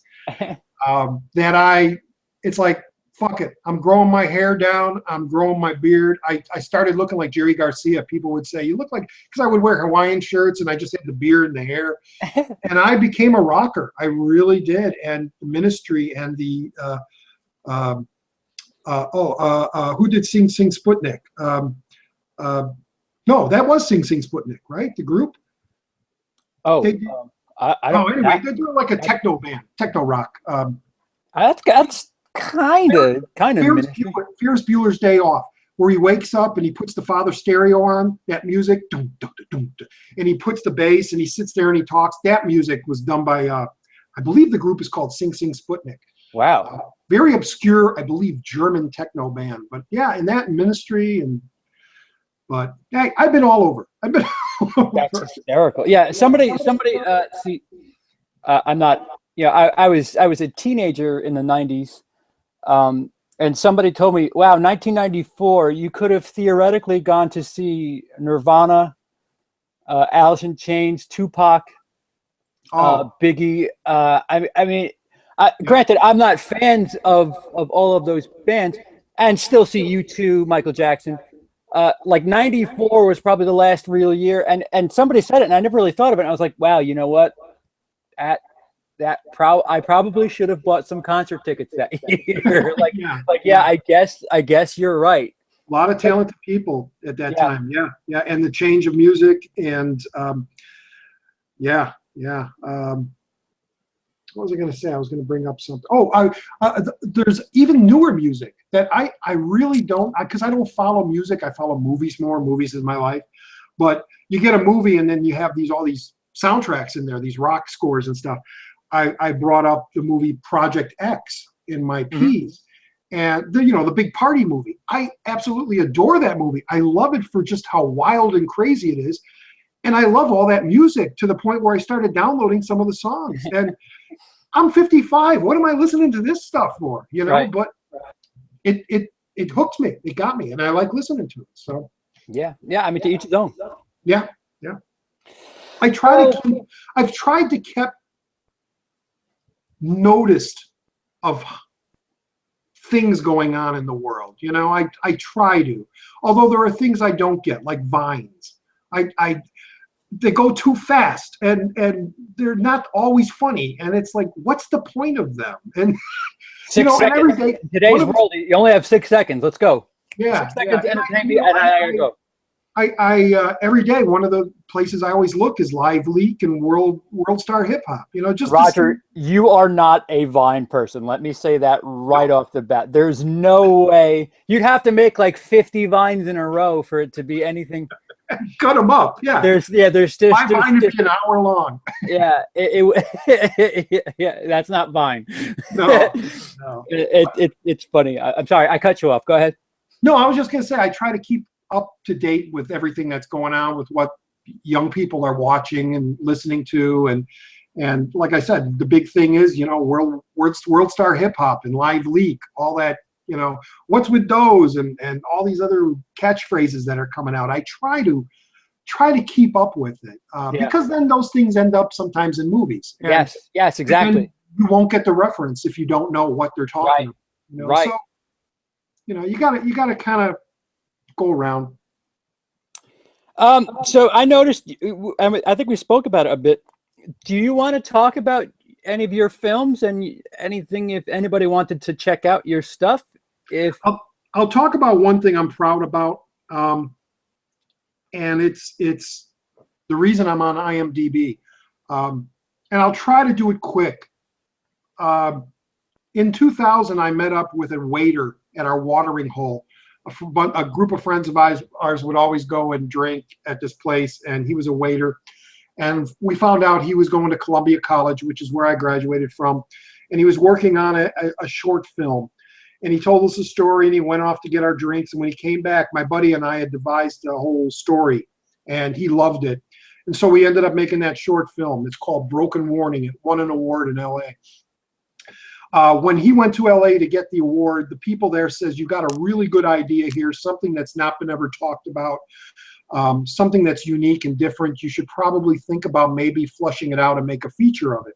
But we had originally planned to do some short films on the side, some horror films and stuff, because we didn't have the budget to do a feature. But his next project in school was to do like a little narrative film, and it wasn't supposed to be a feature. It was just supposed to be a short thing. But me being the instigator I am, I told my buddy Tadio Garcia, do what you want. You paid money to come to this film school to learn the technique of making a movie. You're paying big bucks. If you want to make something and this instructor says, no, you shouldn't do that, why not? It's your vision. Put your vision. No, you shouldn't do that. It's pretty controversial. You can get in trouble for that. Do it then, because that's what opens people's eyes, you know. Talking earlier, I was talking about writing screenplays and the way we kind of got soured out by having people in Hollywood and other people read our script saying, you got to change that. You can't do that. My buddy Tadio and I were under the impression, but the idea that if we can do something politically incorrect but important, and we created a company called Iconoclast Films, and our tagline was breaking the boundaries of normality. We wanted to do things different. Children's movies that were a little dark, which you don't see, but also had a dark black humor to it. So anyway, in a nutshell, we decided to do this movie, and he listened to me. And through a 3-year process, we created a movie called On the Down Low. I won't go into what the story is. I stress to people, don't really read a synopsis, because, again, with studios in Hollywood trying to sell a movie, when we got hooked up with the distributor, we envisioned the movie coming out one way without giving a secret in the movie away. And what they convinced us was, you'll sell more units if you tell what that secret is, because those audience members then will want to watch your movie.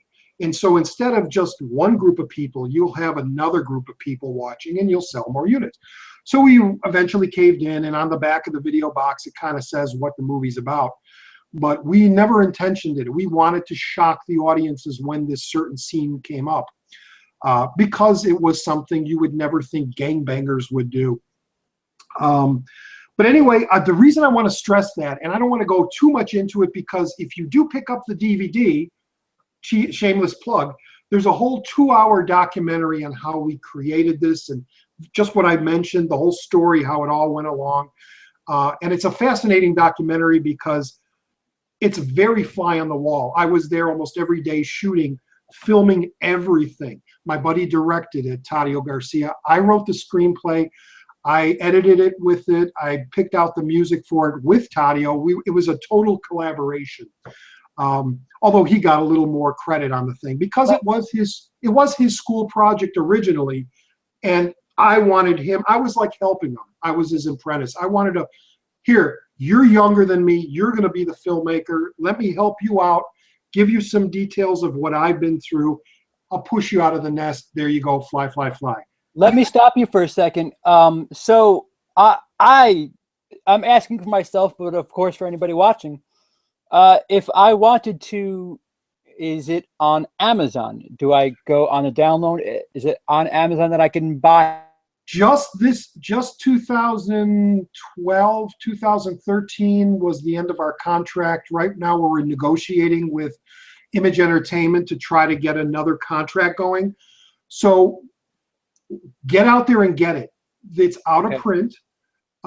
You could find it either used or through secondhand dealers. If you go to Amazon, it's not just an Amazon thing. You'll probably have to get it from secondhand people, but it's super cheap. It's like $5. It's like $9.99, whatever. Right. I'm just stressing people to possibly go out there and get it. It might not be your cup of tea. It might not be a movie you want to see, but we felt it was it was a pretty impactful, important film and an important narrative to tell. And the funny thing is, when we were in LA and New York for these film festivals, people would come up to us and go, "How did you know this was happening?" And we're like, "What are you talking about?" "Well, this is happening in those gangs." And we're like, "Well, we just kind of did a fantasy story." And although my buddy Taddeo, when he was younger in high school, he did know some gang people.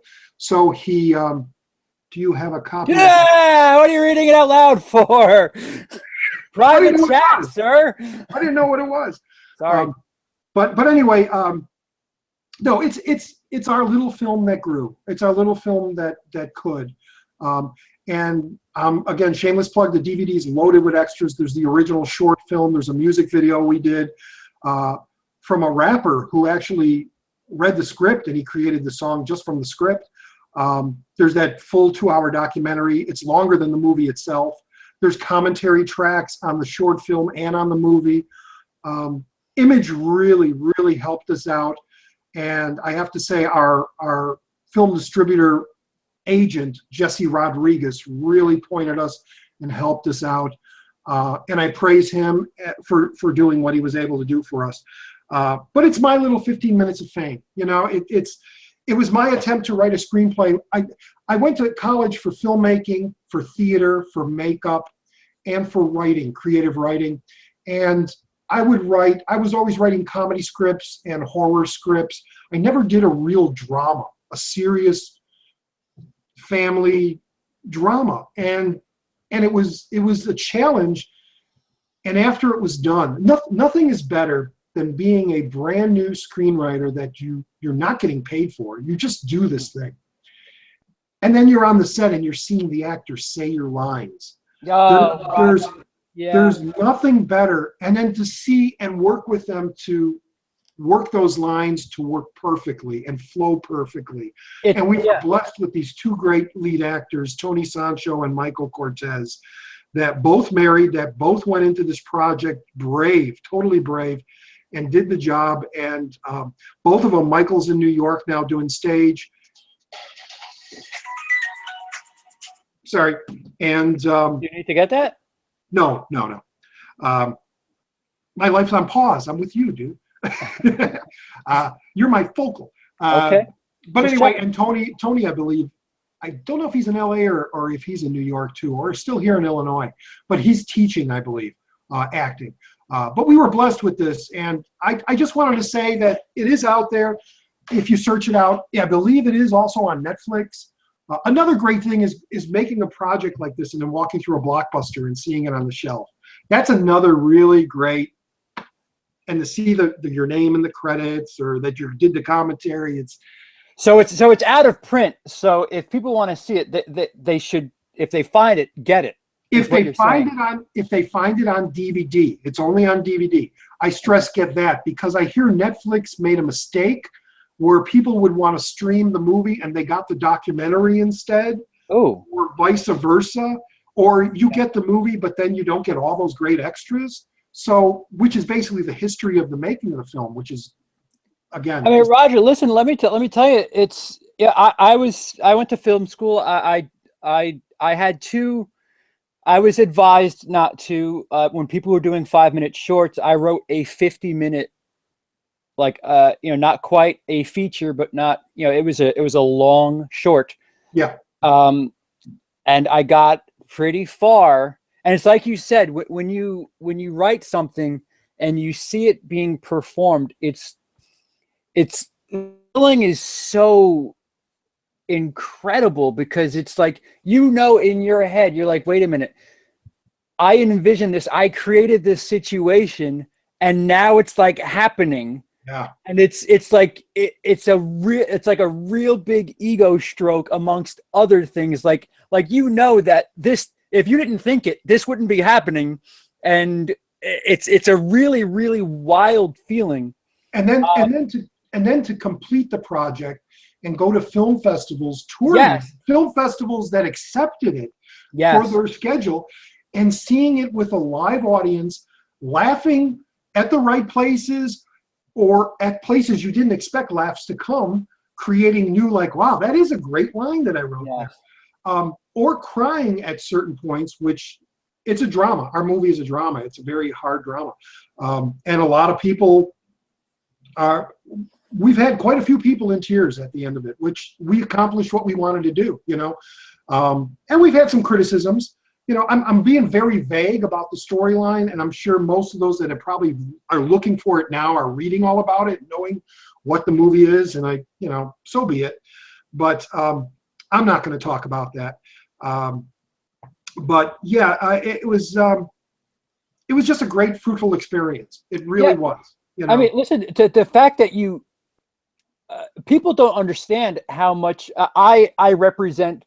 You know, there's people who have ideas that maybe want to write and create, and like that's as far as they've gotten. I've had 2 films where I've had ideas, gotten into the filmmaking process, but never finished. Yeah. You are somebody who has finished, who has gotten it out there. There are so many different levels that, and it goes back to what we started with. Mm-hmm. Hatred of film is really, you know, the process between an idea and having something done and finished and out there. There's just so much that goes into it. Granted, even if it's, you know, some shitty, you know, big budget company pumping out remakes. It's like what I was stressing before, what I was saying, that I'm very forgiving with movies because of that process. Right. You know, right. We're talking about movies that are either blockbusters that bomb or little films that just don't work. It's that if you know how that whole process went, you really appreciate it more, or you open your mind to appreciate Absolutely. it. It's Absolutely. like, no, it didn't work, but he had a great idea there, and maybe the next one will work better for him. You know, yeah. It's not an easy feat. It really is, especially if you're like nobodies, you know, like we were. The movie cost us $8,000. We did the whole thing in $8,000. And just as you said with yours, ours was only going to be like 45 minutes. And it was us researching the film festivals that we wanted to enter it into it, that they said it's better to have a movie that's feature length than an oddly length short, because they can't schedule it into their thing. It doesn't play right. So we actually went back. Well, I actually went back and wrote 3 extra scenes to add in there. And those 3 extra scenes added so much to the movie, more than we even could have thought. You know, I created new characters, the mother of one character and the sister of another character. And those scenes, the movie doesn't work without those scenes now. Wow. So it was a learning experience that we stumbled along the way, and we ended up with a pretty decent project. It's not fantastic. It's clunky. The sound is off and bad. The editing might be off. The acting might be off a little, but it's the heart that the movie has, and it's if you really pay attention and ignore all those other problems with the film and get into the characters and the story, by the end of it, you'll be so invested in it that you might end up tearing. You know, you might really be swept up in it. So, and it's happened with a lot of people, that a lot of audiences we've seen. So we don't have to talk any more about that, but I just, listen, the fact that you finished like that, regardless of it was 2 hours of a wall, you like Andy Warhol sleeping. you did it. You completed it. I mean, we'll never know how much the greatest film ever made, or the greatest film ever, could not have been made. Like we'll just never know. But the fact that you have it, you did it, you completed it, that is such an accomplishment. Yeah. As somebody who's went to bat twice, I mean, you've got to be proud of that. You have to. Yeah. No, I am. And just to do another plug for an awesome horror movie, which I don't think a lot of people are seeing, but I stumbled across it, and through Facebook, through an odd circumstance through Facebook, I started talking to the director, And the movie is called Crawl or Die. And it's directed by a gentleman called Oklahoma Ward. And it's a very, very small independent horror film, alien sci-fi type horror film. But the thing that hooked me when I first saw it, they were billing it as the most claustrophobic movie ever made. And to me, Buried was that movie. Yes. And one of my fears is heights. Another one is claustrophobia. I was stuck in a slide tunnel when I was a child, sideways, and they had to actually push me and pull me to get me out. But I was in there for about 10, 15 minutes, and I was petrified. So ever since then, if I'm like in a closet and the door closes, it's, you know, tight spaces. But this movie, what he achieved for under $1,000 or under 10 grand, and it's just these characters being chased by an alien, and the place they're getting pushed to is getting smaller and smaller and smaller, to the point where they're crawling like this in a little tube, or there's just you just gotta squeeze through type things. And speaking of somebody who had the talent, this is the guy's first movie. He just did this with his girlfriend in his backyard. You know, he bought the equipment, he built these tunnels, and it's out there now. It just got play in Europe and UK. It's called Crawl or Die. If you want to see a pretty intense horror movie, I just want to plug that. But we're talking about artists that are trying to get their vision out there, and it doesn't always work, you know, and you just kind of, I guess, hope that you get the right hook in your movie that's going to attract a certain critic or a certain fan base that will want to see that movie and then like it and then praise it and tell other people, you know, to get the snowball rolling. But like I said, just that we finished it, and I've done a bunch of little short films, 10, 15-minute films that I've never finished, you know, either because the actors I was using, they didn't want to do it anymore, or we could never get the effects done.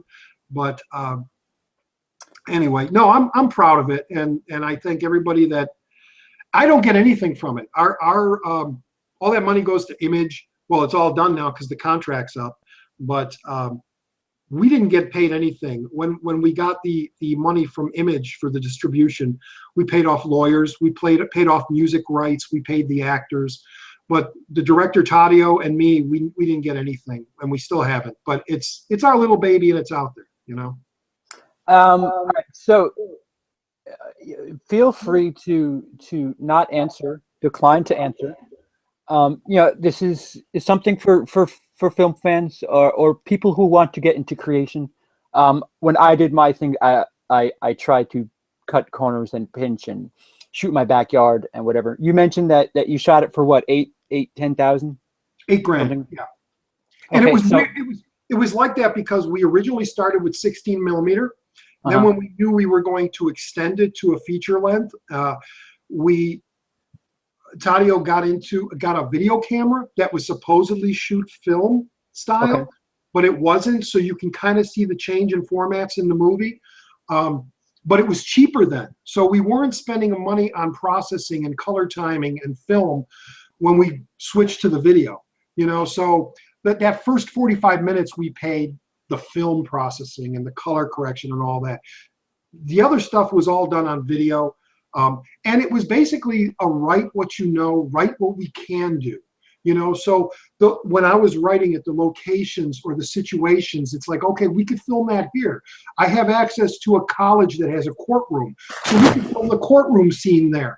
We could, you know, so it's basically, you just have to research and be kind of clever and smart, and don't write extravagant car chases with explosions that you're never going to be able to film, you know. Keep it practical in what you can do, and you'd be surprised that you can accomplish that. Okay, so what I was going to ask, and again, feel free to decline. Knowing that you actually got distribution, you actually, for all intents and purposes, somewhat a success. Not, you know, not, oh my God, you know, I'm not famous. I'm not famous. Right. But shit, I would consider it. I would be so incredibly proud, and you should be. Did the the distribution or whatever you ended up selling the rights or whatever to the film, did it either make the money, did it cancel out the money, did it make the time? We made more than what the movie was worth. Yeah. So you got more than $8,000. Yes. Okay, so that's good for somebody to know if you're going to put money into something.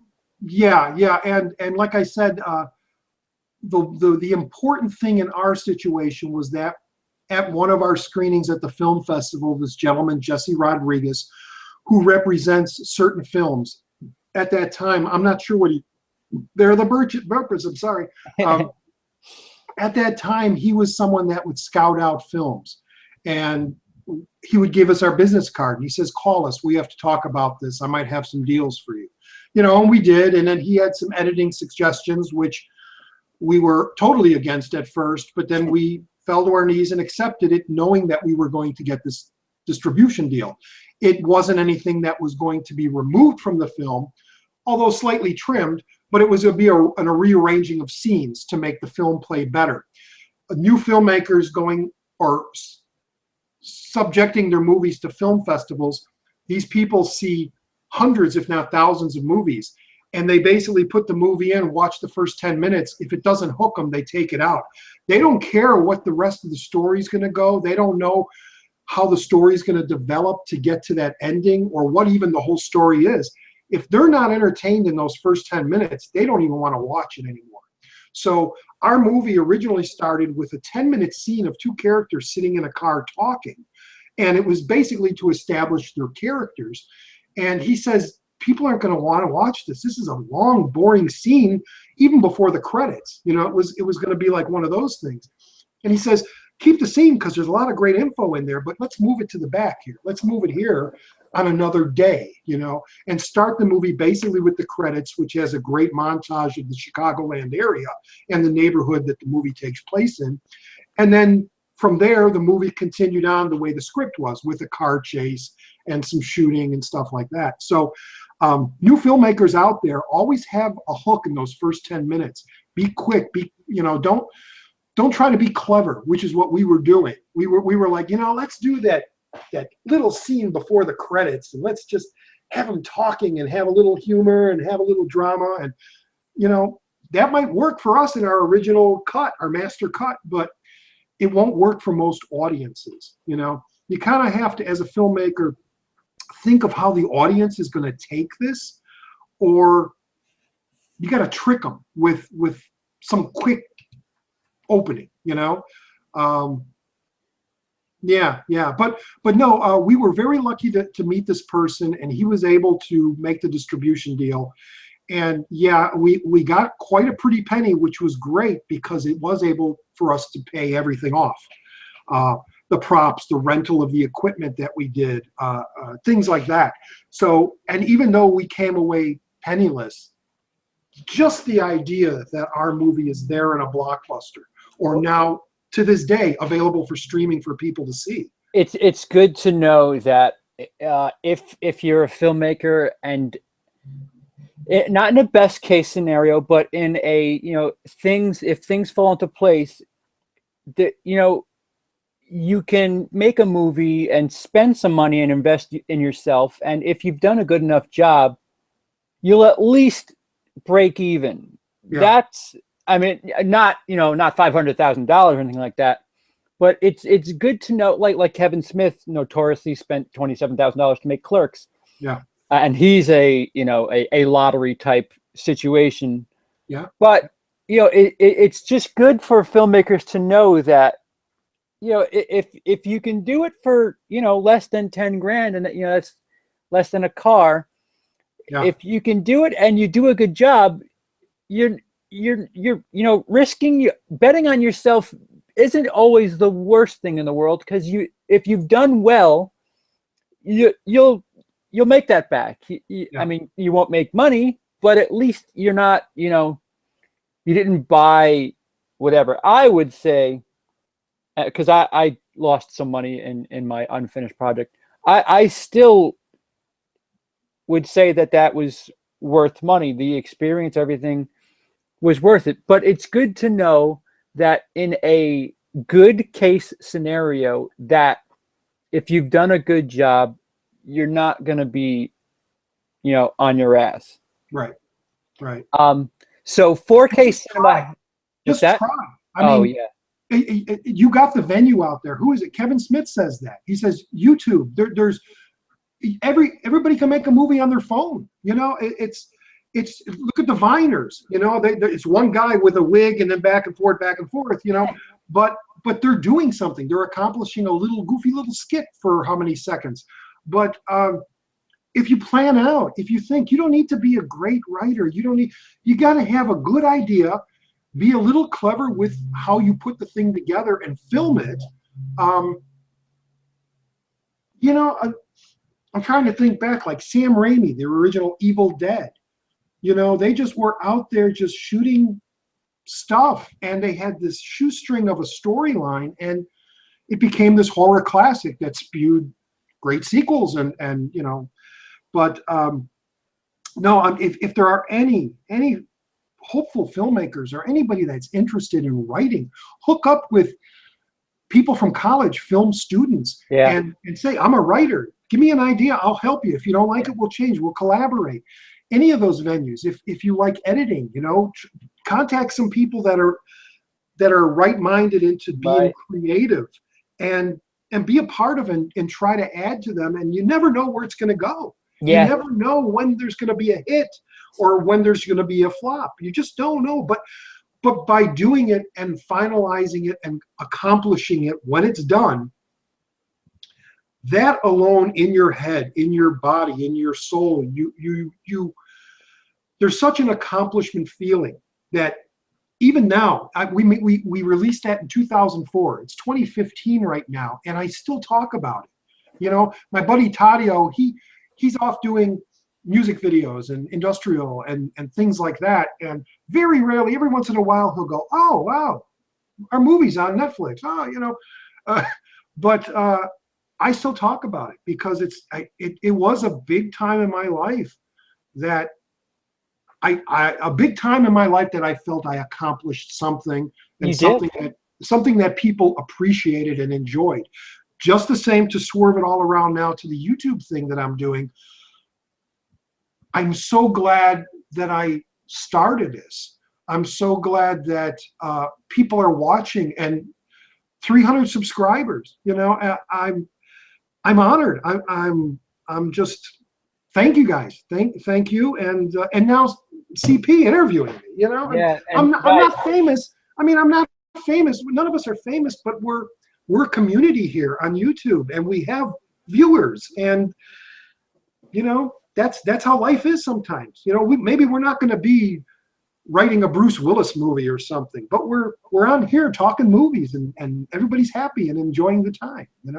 Yeah, it's a community in the strictest sense. Yeah. So 4K cinema, you have a question. I will get to that. I just want to make sure I ask this.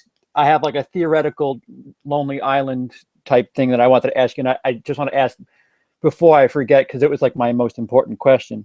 Not most important, my most intriguing question. But 4K, I'll get to your question after this. So you're introduced to a person that for the sake of argument, you don't know, whatever. And you're spending a full day with that person.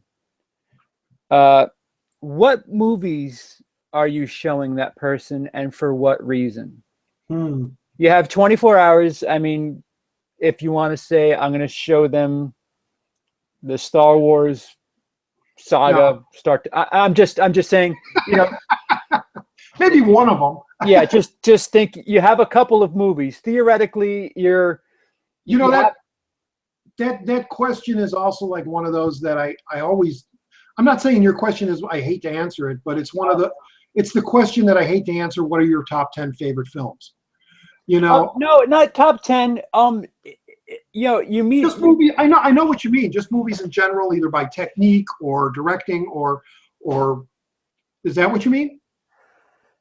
No, just you know, if you okay, let me amend it a little bit. Because I would say hold that point and continue, but I would say like, well, I need to show them at least a Hitchcock film.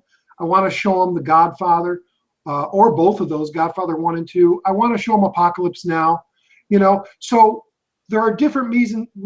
I want to show them Planes, Trains, and Automobiles. There's different reasons for different movies, which is why it's hard for me to come up with a top 10 or any kind of a list. It would probably have to be all separated by genre, but technique in filmmaking, story and writing, Charlie Kaufman, adaptation, Eternal Sunshine of a Spotless Mind, Fargo, the Coen brother movies. I mean, there's so much fruitful things out there filmatically wise that it's everybody, I think, would have a different list of movies they'd want to show that person, for different reasons. Then it, for me, just off the top, I want you to continue, but off the top, it's kind of hard for me to figure out what that would all be. But go on with what you were going to try to. Okay, so either the person in question could theoretically have never seen a film ever, and you have the day to show them film, or you're spending this day with this person and you're convincing them why you love movies or what it is about certain movies have either helped make you or favorites. I mean, I don't want to lean on that word, but films that I mean, yeah, you got favorite films, and then you got the category of important films that are like must-see films for any film student or fan. Well, I'm sorry if I'm confused. No, it's fine. It's kind of a vague question, and it's kind of, this will never happen anyway.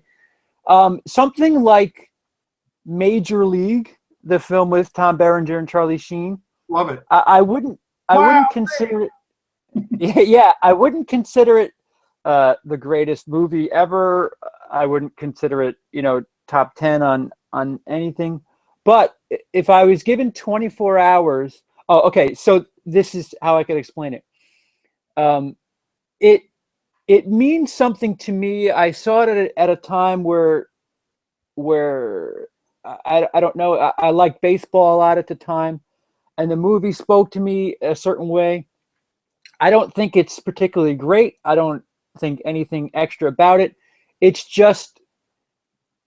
a piece of me for some reason, and I would have to show it just as it's important to me. I've watched it. I was going to say, basically, it's film that is a part of me. Yeah, some sort of like scrapbook of some sort. What I wanted to tie it in with is when you tell your stories, there are experiences that you've had with films where, if I went to see Forrest Gump, it's just a good movie. But, I'm just, an example where you tell a story and, you saw Forrest Gump, but you had a flat tire on the way and you met up with experience. Yeah. For whatever reason, these films are important to you, are important to they have some sort of other meaning to you. They're like you can look at the film as, oh, it's a comedy, but in relation to your life story, it was important because it was a film that you met your future wife to. It was a film that you got inspired and went home and had sex, and that's how you had your kids. And okay, let me just is that a little bit better? A little better. You don't have to answer it. No. I'm going by what movies impacted me the most, and what movies that I think about still to this day and will still watch to this day. And probably the first time I was scared was a movie called The Flesh Eaters, which is a really B movie from back in the day. But I was terrified by that thing. Night of the Living Dead, the original 1968 movie I saw with a double bill of Mark of the Devil. Both of those movies were totally shocking. I was about 10 years old when I saw those both. And one, because Night of the Living Dead had that downbeat ending. Sorry, spoilers for those who haven't seen Night of the Living Dead. Mark of the Devil, because of its extreme cruel violence towards women and men. Just seeing gore for the first time. E.T., the extraterrestrial, blew me away. Blue Velvet, Apocalypse Now, like I said. Comedies, The Great Race, Tony Randall and It's a Mad, Mad, Mad, Mad World. Just all those comedians I grew up watching. Texas Chainsaw Massacre, one of the most intense times I ever had at a theater. Is this kind of what you're asking? So yes, because those are probably, if I had to make a list, those would definitely be on there. The original Star Wars, A New Hope, the first one. I love Empire, but you need those three sagas to make Empire the best movie. You got to have Star Wars. But Star Wars, that first time seeing that in a theater in 1977 with an audience that didn't know what they were going to see, and the phenomena that thing became was just brilliant.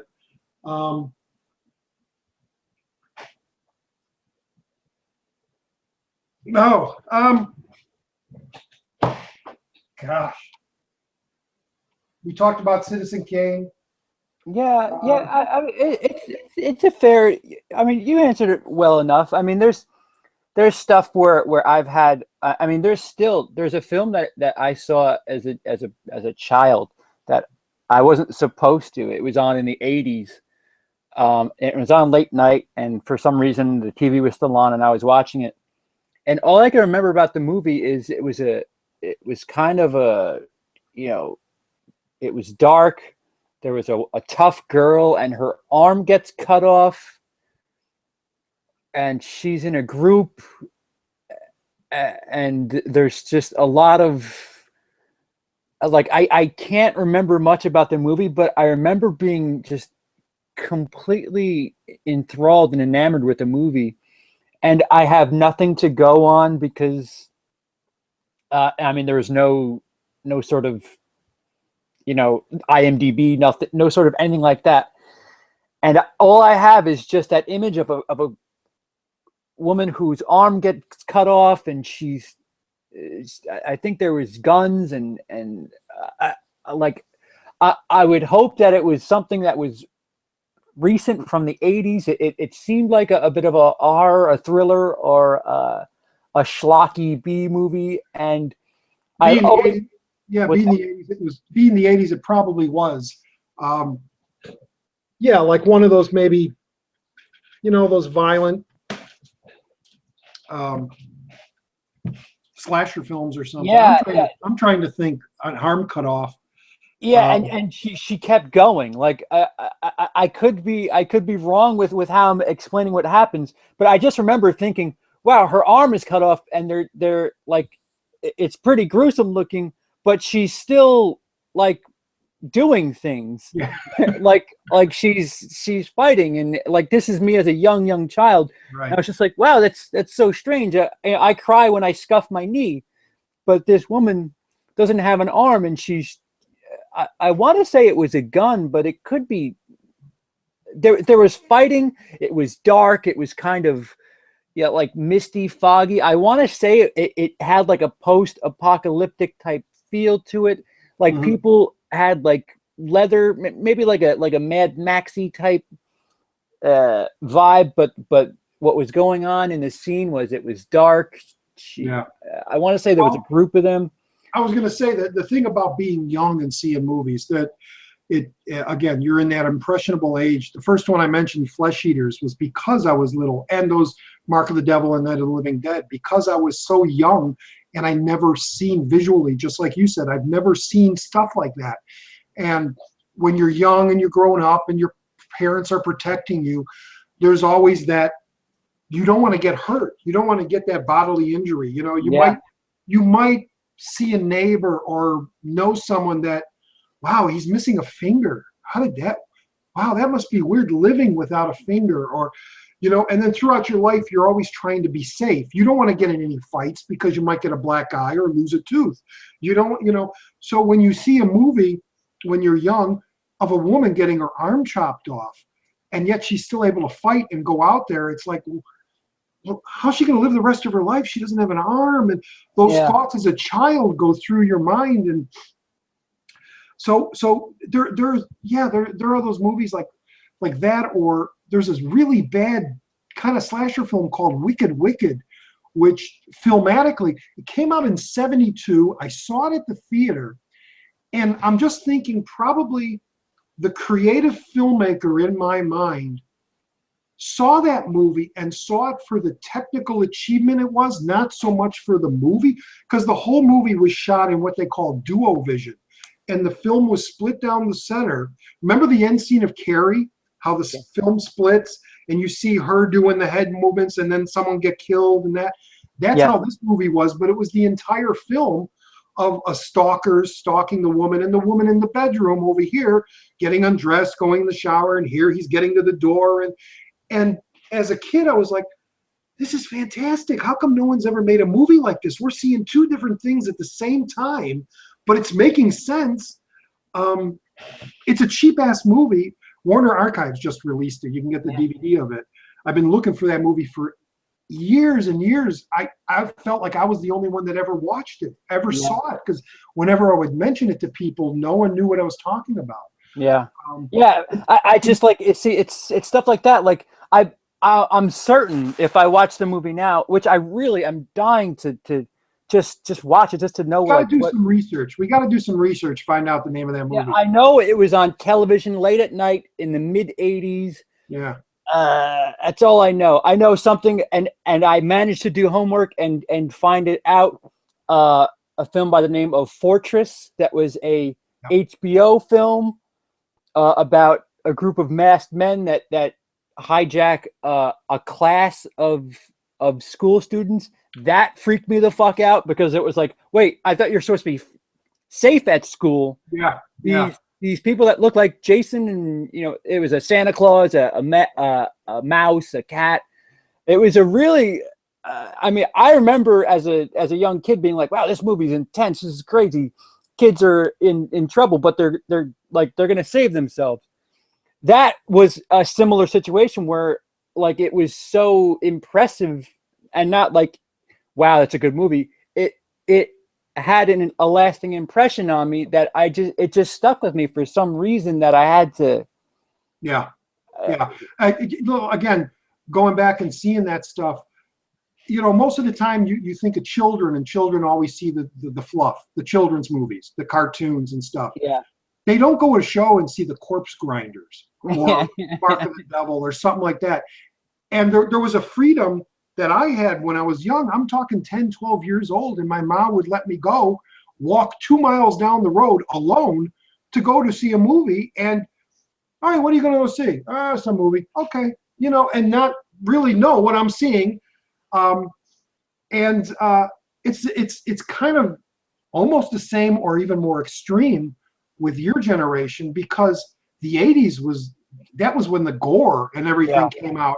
And videotapes were so, your parents might be strict. No, you're not watching that. But you go to your neighbor and he has, a horror movie, Hellraiser, and you watch Hellraiser one night and you're like, holy fuck, this is scary as hell. You know? So again, going back, I think we talked, it's this generational thing, and depending on your years growing up, your young years, those impressionable years, those movies, I guess, is what leads down to what your question was trying to say. Whatever the movies really impacted you and made your life, made you grow to be the person you are, either by accepting what you saw, understanding, learning the technique of those movies, and following it through your life, watching other movies, Right. and balancing those with the modern stuff. Right. Like, so for instance, I think that the Australian movie Fortress came out in '85, which Back to the Future came out in '85. Yeah. I would love to watch Back to the Future, but for some reason, this Fortress movie, you're still going to want to watch. Yeah. But and not only that, it's got this front row seat in my brain that, like, just for some reason it's stuck with me. It's just so strange. I know as an adult, if you ask me, I want to watch Back to the Future, but for some reason my memory, my brain is like, oh, but Fortress, the guy in the Santa mask kidnapping the school kids, for some reason like that, it's just so strange how your brain just wants to remember something. Thinking back, I mentioned the horror movies. A big one that I remember, and then weeks later thinking about, was the Christopher Lee Dracula Has Risen from the Grave. For some reason, when I saw it, that just there was an opening in that, and then the ending was pretty just crazy.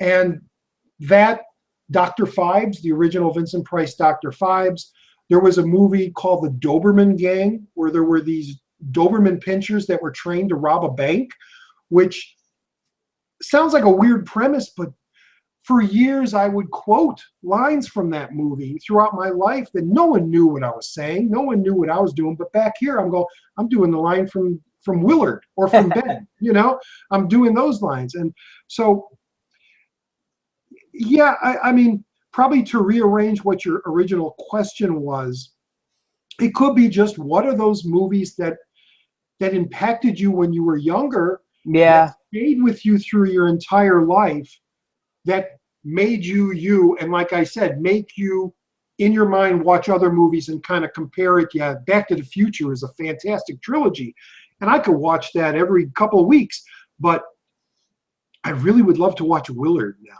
or Dr. Phibes, and get that feeling when I was a kid. Yeah. Going, wow, I remember how fucking scared I was seeing this scene, Yeah, exactly.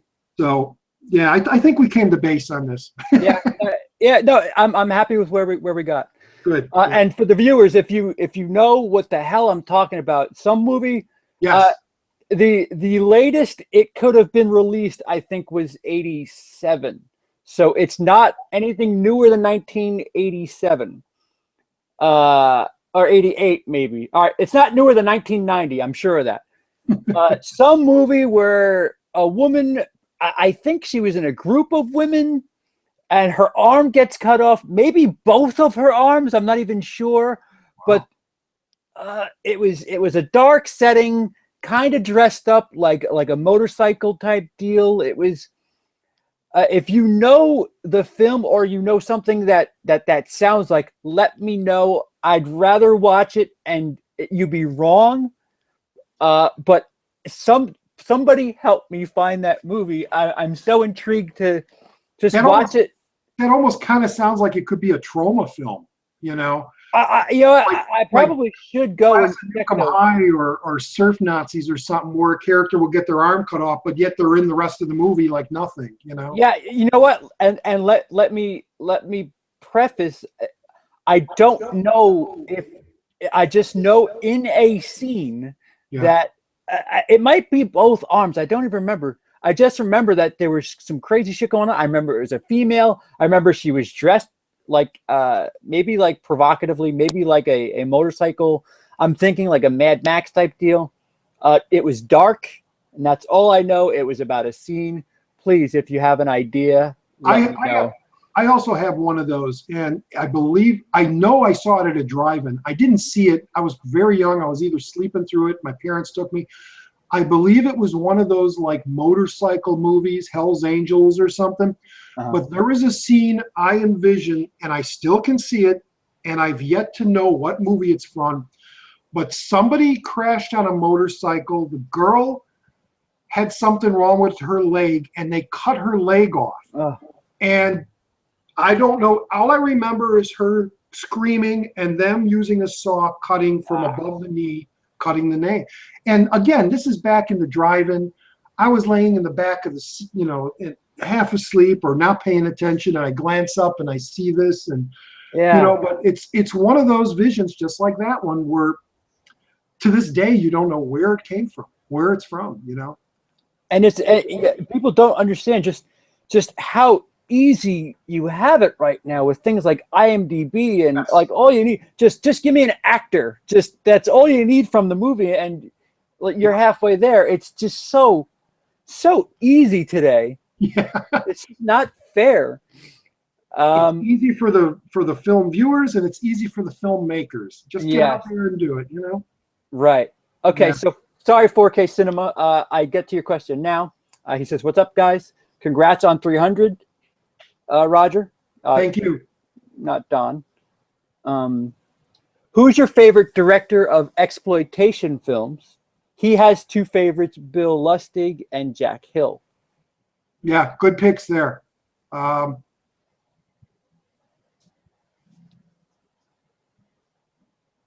trying to think of exploitation films that I really like, and or not so much really like, but I watch frequently.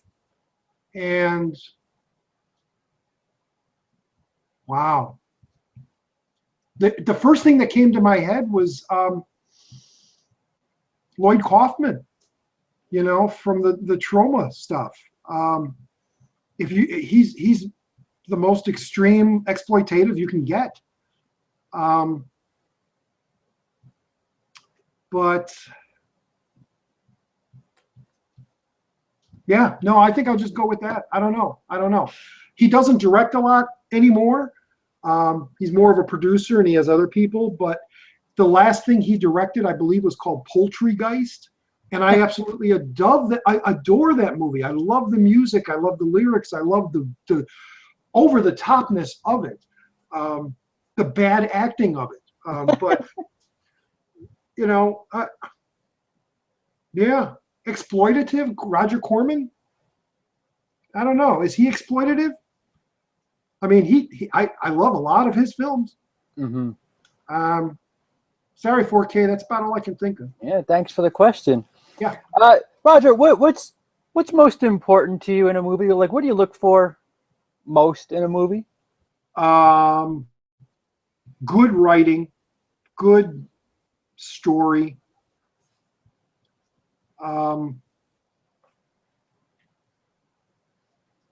Visuals are down at the bottom. That's not important because I'm forgiving with a lot of visual effects. Yeah, it's just got to have a good story, a good pacing, and good acting. I love all genres. I love comedies and that, but a good drama. Give me a good drama with a good storyline. And I love it, you know. Geez, I'm trying to think of some, you know, I brought up Charlie Kaufman, you know. Oh. Gosh, everything he's written is, and fortunately he's had the hookup with, you know, Spike Jonze and what's his name that put his stuff out there perfectly, and they make sense. Other people could ruin his stuff, I guess, but yeah, I guess I look more for writing and direct and acting. Good. Yeah. Yeah. Okay. So I have two questions left, guys. If you have anything you want to ask in the chat, please do so now, because I'll be winding down. How long have we been on? At least 2 hours. Wow, cool. Yeah, it's dark, but I remember the sun was out when I started, so. It's like one of my videos. Yeah, no, I mean I've had a blast. So I have two questions in particular, Roger. You, as you've seen, give some hearty answers. If you can think of something in the time, by all means, ask it. But I have two topics to ask. Otherwise, that'll be it. It doesn't look like anybody's saying anything right now, but if they chime in, I will ask those questions. But my first of the last two of my questions is: do you have any pet peeves about either collecting Blu-ray, anything about just? We talked about it early on, double dipping. Why the studios won't give us everything right up front, you know, and why they, I mean, it's smart business, apparently. You know, you're going to buy that movie every year that it comes out or every anniversary. But I think my biggest pet peeve, other than not porting all the extras, but that fits into the same character or the same category. Yeah, just that, you know, if you're going to put a movie out there, let's see everything that you got.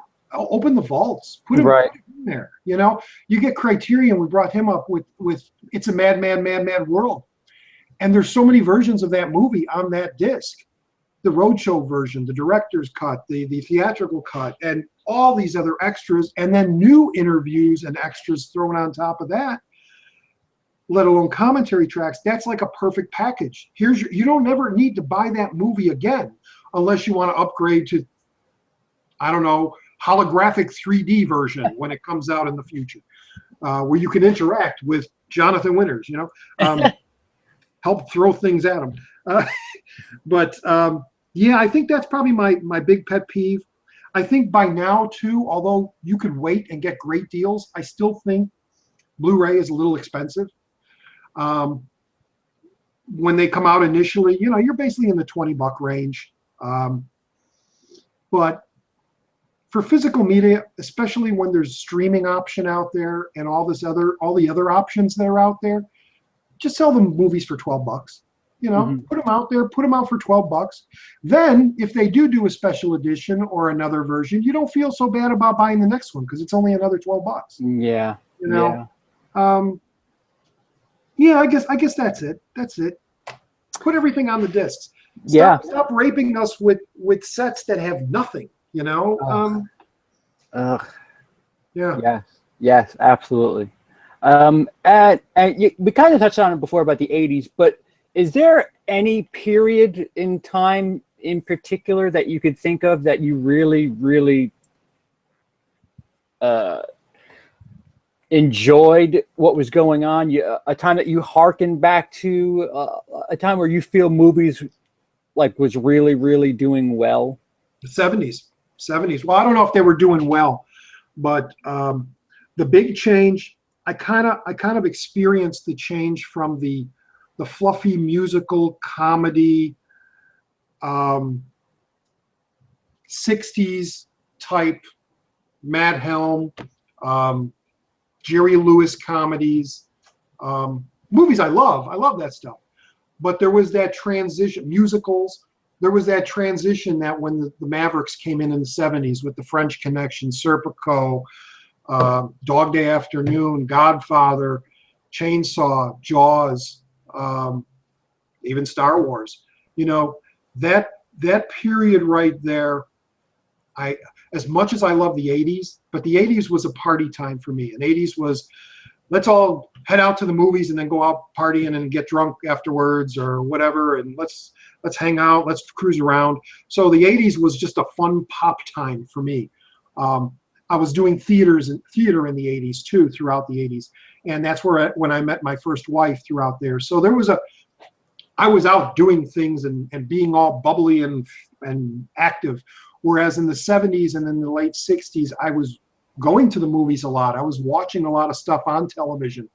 And there was that weird transition from, wow, this ain't Matt Helm anymore. This ain't Dick Van, this is, wow, cop dramas, gritty, grainy. The film technique is so different and raw than it is now, than it was in the 80s, than it was in the 60s. I really love that generation, that era, because there was change going on, and the change was so interesting and different, and you really couldn't predict, other than when Star Wars came out, and then they created the blockbuster, you know, with crowds around the block, busting blocks. Yeah. Until that period, there were a couple that trickled in and later, but until that period, there was some great cinema going then that I enjoyed. Most of my fond memories of going to a theater was to see those movies. Being so young and taking everything in, whether it be the horror or the drama or the action, or even the comedy. There were some raunchy comedies coming out, the Choir Boys and the 7-Ups and things like that. Harold and Maude. Yeah, a lot of good movies in the 70s. I mean, like even like the Oscar winners from that time. Yeah, you have Godfather 2. You agreed with them. Yeah, you know. Yeah, Deer Hunter. Yeah, exactly. It was a time where you're like, yeah, no, that makes sense. That's the best. Yeah. Deer Hunter, Network, Yes. Dog Day, all really, really, really good movies. Taking And the Pelham 1, 2, 3. I mean, you there's something about putting that Blu-ray in, and it to me it just transforms me right back to that time of seeing it. You forget about iPads and the internet, and it was just this great New York. Death Wish, New York just looked. Wow, I don't know how well you weren't born back, but I'm thinking. Apologize if you had your age well. not yet. No, but yeah, I mean, there was just that raw grittiness and like Taxi Driver too, right? Yes, and Scorsese. I mean, he's one of my favorite. You didn't ask about favorite directors or anything, but Scorsese's up there, Hitchcock's up there. Wow, I mean, there's just so much. Coppola, gosh, what he was able to do with Apocalypse, or tried to do, and he accomplished. Yeah. That's one of those situations where you go, man, he accomplished that after all the turmoil and hell he went through. Yep. As an artist, trying to get his stuff up there. There's no denying. At least for me, the '70s was the era that late '60s, early '70s transition to the whole change of Hollywood. The whole change. I mean, even Network still fits today. Yes. Network still applies. Like that's. I mean, granted, news companies are really terrible, disgusting people, but like, why haven't we learned from any of that? Like, why does that still apply? It's. I mean, I don't know what I'm trying to say about that, but Network still totally fits. Yeah. I totally agree. Dog Day. The one thing that I notice about film over time is pacing has gotten faster. Yeah. I can't watch certain films from like the 50s, 60s. They have a particular pace. Like I just watched Singing in the Rain for the first time ever a couple of weeks ago. Wow. And yeah, I was just, where is this rain scene that he's dancing? What is taking so long? Like, there's just a strange, the way we've paced films, it's just so strange. And it seems like the 80s is when they figured out, hey, we can do things. Everything equaled out. Yeah. But a film like Dog Day Afternoon, which they're re-releasing like next week or the week after that, in mono, fucking what are they doing? A 45th anniversary Blu-ray in mono, 1.0 mono. I don't understand. There are those purists out there that want it the way it was. Well, then buy the first Blu-ray they pumped out. What are they doing? Just like Jaws, the way they enhanced the soundtrack. But the thing about the soundtracks is you can choose that. Yes. That doesn't change over the movie. You can have 2.0, 5.1, 6, whatever. That goes into the discs, the companies making those packages. Right. That gives everybody the different versions of the movies or that, How many years we're asking George Lucas, just release your original version? Regular, I mean, yeah. But Dog Day Afternoon fits. That pace was so ahead of the time. Like the Orson Welles documentary, F is for Fake. They said it was strange back then, but that that editing style is basically the way we do things today. Yeah, yeah. I watched that recently, a couple months ago, and I love the thing. I love the thing. But I was taking a note of the opening credits, and I was like, wow, even though this is New York, it's very similar to our On the Down Low opening credits. You know, and I might have channeled that when we were doing the movie, saying, yeah, you got to have shots of the neighborhood, like from a moving car, and you got to have a static shot of this or a plane going over, just to give, you know, this pacing to the opening of the movie. And watching Dog Day again, I was like, wow, that opening scene is brilliant, because you see all this different aspects about New York, the delivery guys, the people working, and yeah. No, that's one of my favorite. That and Pelham 1, 2, 3 is, and you know, like you said, they are the movies of their time, but that one being the unique one that they were saying back then still stands. You know, it was a little ahead of its time, I guess. And you're right about pacing on a lot of the older movies. They do take their time. Again, product of their time. But you can watch a movie like the original Thing from Another World back from the 30s, and the dialogue is like, bah, bah, bah, bah, bah, bah, bah, bah. Everybody's talking over one another, and there's this pacing, and it's like, how come more movies aren't like this? Right, you know? right. Instead of sitting through a film noir and it's going on and it's dragging, and you know, but it's so funny that you say it, it took them a while to figure out that you could not have, hi, what are you doing? Oh, I'm standing over here. What are you doing? Like, you can talk, you can have the actors talk the way humans beings talk. You could tell old films, it was just like, you talk, now you talk, now you talk. Then some of those films, they tried to get away with it by having them talk quickly, but they still didn't talk over one another. And the Coen brothers, I think, mimicked that beautifully in the Hudsucker Proxy, when they were doing their little dialogue. Who is that? Jennifer Jason Leigh, and she had that, hey, how's it going there? You know, and you know, this quick talk, and it was right out of that time period. But 4K Cinema agrees. Pelham, Dog Day, Death Wish, all New York City classics. Yes, yeah. Late 70s films. I might even throw Cruising in there. Cruising was pretty good and raw. Yeah. You know. I mean, the 70s New York City is certainly something that was, I mean, the 80s, it kind of got way, there was the shift back up. Yeah. I guess it was the early 90s actually, but the 70s, it was you didn't want to be in the city. You didn't want to be in New York City. And in the 80s, it became more of a trashy type thing where there's just way too much sex stuff. But in the 70s, it was dangerous. Yeah. Oh, yeah. Yeah. So, I mean, if you go to half of those locations from those 70s films now, it's an M&M store. It's Forrest Gump, the restaurant. It's just so strange. The area, the city had character. It really, the Warriors, yes. 4K Cinema said yes. Yeah. I was gonna say the neighborhood, that city had character, and those filmmakers were able to put that character on screen. It wasn't just the story; it was the setting, it was the look of the locations. So yeah, wow, yeah, good conversation. yeah.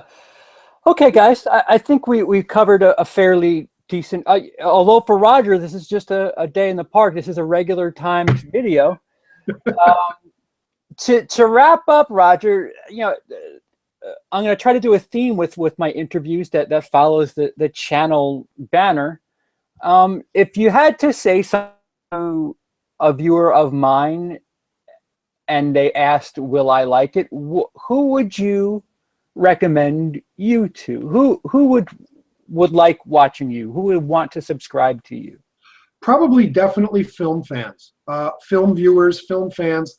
I know there's quite a few who have subscribed to me that talk about that they like my stories because they're hearing things that they've never experienced. I went kind of like on a little tirade about Halloween, the John Carpenter film, how it originally was supposed to be a standalone movie. And our understanding as an audience when we saw that movie, majority of people, the smart people that knew what he was trying to do, was creating a boogeyman. And it wasn't supposed to be a real person, which is why he disappears at the end.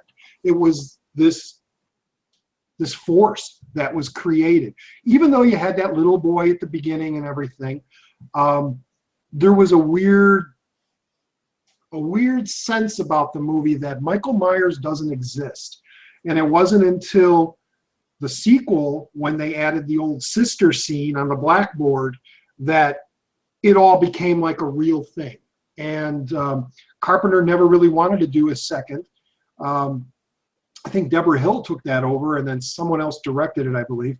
I'm not a big Halloween guy, but and I really wish the audiences had reacted better to part 3. And although nothing against the Michael Myers fans and the franchise, you know, it's out there and you guys love it and that's all cool. And I like a lot of it, but it would have been just cool to have a Halloween story every year on Halloween that would come out. Not a horror movie, not this, but something in the setting of Halloween, like Trick or Treat was recently. Oh, great movie. Yeah, and which kind of looks like Krampus is going to be. It's going to be like this Christmas movie that, well, I don't know. It looks a little humorous, but then it looks serious. So, but I mean, there was that little story about John Carpenter's Halloween, and seeing it in the theater and seeing people react and scream and run out of the theater. The same with The Exorcist. People don't run out of theaters anymore. People are so audiences now are so, they've seen it all, you know. They go to Live Leak and watch people get hit by cars and heads get crushed, you know. I mean, they've seen it all, and we're dealing with war in our world and terrorism and bombings, and nothing really phases us anymore. Yeah. And I guess it's just, if you grew up at a certain time or have certain fears like ghosts or things like that nature, these horror movies that are coming out now, they scare you. Ghosts do nothing for me. The paranormal movies, they're boring to me. I get nothing from them. I stress on my channel that I like real horror, you know, like home invasion, crazy sick people that kidnap you and do things to you. Mm-hmm. That to me scares me more because it could happen today, you know? Yeah. Movie I just saw that's coming out tomorrow, The Visit. Oh yeah, I saw that. Yeah. It's just.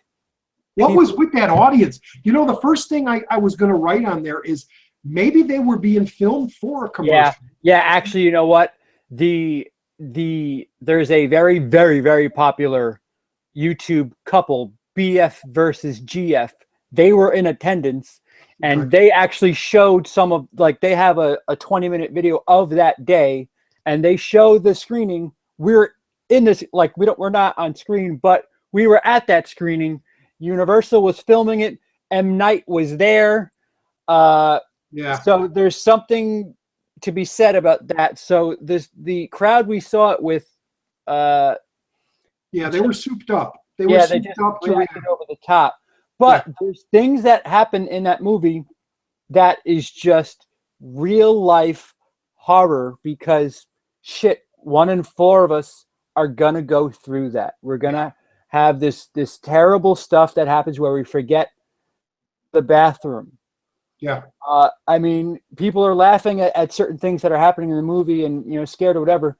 But at the core, I give M. Night so much credit because it's a horror in the most boring of sense, that it happens and it's scary. It's going to happen to people. Yeah. I'm sorry. And I'm really anxious to see that. I'll be waiting until it comes out on DVD or Blu-ray. But it's like you said, you need to see it again and see it in that frame of mind, as opposed to being interrupted by people laughing all around. Laughing over the weirdest stuff. It's just some incredibly tragic thing. Granted, there are black comedy moments in that film, and there's some, you know, comedic, wow, what the fuck just happened? You know, grandma just ran her upside down, and they're like, there's that, that Friday the 13th 6 type commentary that, that separation that, oh, that was scary, but here's a joke. Yeah. But the stuff that's going on in there is very real and very scary. Yeah. Not like that type of scary, but when you sit and think, wow, you know what? My grandma's like that. Like that, yeah, like that can be me. Like forgetting to get up and go to the bathroom, that's terrible. Yes. Yeah. Yeah. That type of stuff, that type of subject matter. I talk about Requiem for a Dream. That's a movie that I have, and it's very hard to sit through, and it's a brilliant film, and it does its job the way it should be. But my God, it just gets so dark, and it just gets so real and horrifying. And it's a horror film, but people don't consider it, and I don't know. But yeah, that was an odd reaction when I saw your video on the after you guys viewed it. I was like, what the heck was with that theater? Yeah, it had to be. I was thinking it had to be. They were probably interviewing people when they were leaving too. Like, what'd you think of the movie? Like you see in those ads. I'm telling you, if I didn't think Universal would never invite me back, I could have gotten in trouble, arrested, whatever. I swear to you, I would have filmed for like 5 minutes because it was that. I'm telling you, it was that bizarre. I leaned over to Tim and I'm like, this is not normal. This isn't funny. Why is everybody laughing? Like every now and again, you'll have one person in an audience that laughs and you're like, oh, that person's nuts. Yeah. This was just like, everybody's like, oh my God. Ah! And it was just just not a part of what was happening on screen. It's just so confusing. Yeah. Wow. And I hope it does well for him, Evan, I'll have you on here. Blu-ray Evan, hi. He just poked in here and commented, Blu-ray Evan, we talked about you before we got on air. Dude, you're incredible. I will have you on here. I think it's like with him. Are you familiar with the 5 Chinese Brothers? It's a children's book. No. About a Chinese. There's 5 Chinese brothers. They all look alike. This is I'm tangent. It's Roger. So and he's set to be put to death by this king. So he says, well, let me go home. He's going to get his head chopped off. He goes, let me go home and say goodbye to my parents, and I'll be back. Okay. He goes home. Well, one of his brothers has a neck that can't be cut. So the brother goes back, and they try to kill him, and they don't. They go, okay, well, we're going to put you in an oven and cook you. This is a children's book, mind you. So he goes, well, let me go say goodbye to my dad. So he goes home. The other brother, who could be burnt, comes back, and they try to cook him, and they can't cook him. I'm saying Blu-ray Evan, he has all these little twin brothers, and he's going out to all these YouTube viewers, these channels, and making these comments. I don't know how you do it, Evan. Yeah. Evan, he said, hey guys, this is great. I would love to be on here. Blu-ray Evan, I said it before, I'll say it again. You're absolutely an incredible supporter. I will absolutely love to have you on here. I have a couple of people lined up that I want to do interviews with that I've kind of set the table for, but I will get in touch with you and absolutely have you on here because you're somebody that, like Roger said, it's very intriguing to find out where you find the time to just watch all these videos, show the support that you do. Makes a comment on just about every video is there. He makes just good job, and that's all he does, and it's great that he would do that. You know? Blu-ray Evan, you're a bit of a celebrity for the fact that you're the support that you show to channels is incredible, and I have to have you on here. I will have you on here. That is a promise, as long as you'll come. Obviously both of us thank you for the support. Yes. But yes, Blu-ray Evan, a future guest of this show, I promise. We want to hear from you more than you want to hear from us. I trust me. So with that, I think we're about good here. Cool, man. Roger, I just want to tell the viewers out there, thanks for watching this. I want to thank CP for. Oh, yeah. Go ahead. Should I be doing this now, or? No, let me just thank the people that were interactive throughout the show that I didn't realize you were being interactive till about halfway through. Blu-ray Dan, After End Media, Theo's Movie Reviews, Blue Corner, 4K Cinema HD, and obviously, lastly, Blu-ray Evan. Thank you guys so much. I totally forgot that there was a chat box. Any questions we missed? No. Blue Corner just said, "We'll say the great job. Only comment is not a fan favorite amongst the Blue Tubers." Oh, well, yeah. He's getting around and showing support and commenting everywhere. So if he says hi to everybody, that's a pretty good job. I agree with what you're saying. The problem with Blue Tubers is there's just too much pickiness. I mean, Roger, I'm pretty sure you could speak to this. People watch your videos and they want you to do things that they want. It's like you said, somebody told you to get behind the camera. Oh, yeah. I'm making the video. You don't have to watch. You could stop, but I'm going to make this the way I'm going to make this. People, they'll watch like an unboxing or something, and they'll complain, "Oh, you didn't show this too much." Oh. So so what? Well, I did a reaction video, and I was reacting the way I would react, and you're not supposed to react like that. No. Well, fucking go to the person that you want to see do that. I don't know what to tell you. People, comments are welcome, but you have to be a human being and understand that you're watching something. It's not some bizarre form of reality TV where you're controlling what you're seeing. Yeah.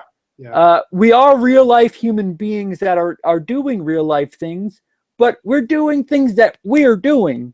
We appreciate you as fans, but you're not going to control things. I also don't get I it's a weird thing with YouTube with the thumbs up, thumbs down. And I've totally, maybe by the 5th or 6th video, it's like I've given up. I don't care if you like me or not like me, but it's weird when you get a dislike, because it's like, well, you're watching this. Why? If you're going to dislike, at least tell me in the comments why you don't like it. Fucking A, holy shit. The generic thumbs down, I have no idea what to do with that. Right. What to do with it, where it's coming from, you don't know. It's just right. There. It's just, you don't like it as a whole. What is it that you don't like? Is there a part that you didn't like? You don't like the you don't like me as a person. You don't like the channel. Tell us. Right. That thumbs down, a thumbs up is the quickest form of encouragement. I understand that, but the thumbs down is just so.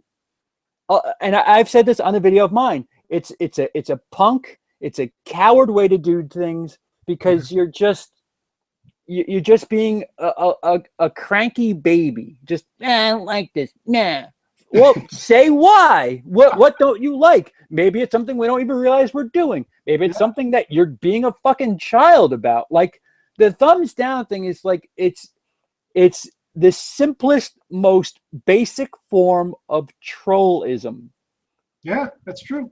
Yeah, I can agree with that. Yeah, it's weird. It's odd, and yeah. Again, like I said, I'm still new to YouTube, guys. Oh, sorry. What? Yeah, we were wrapping this up. No.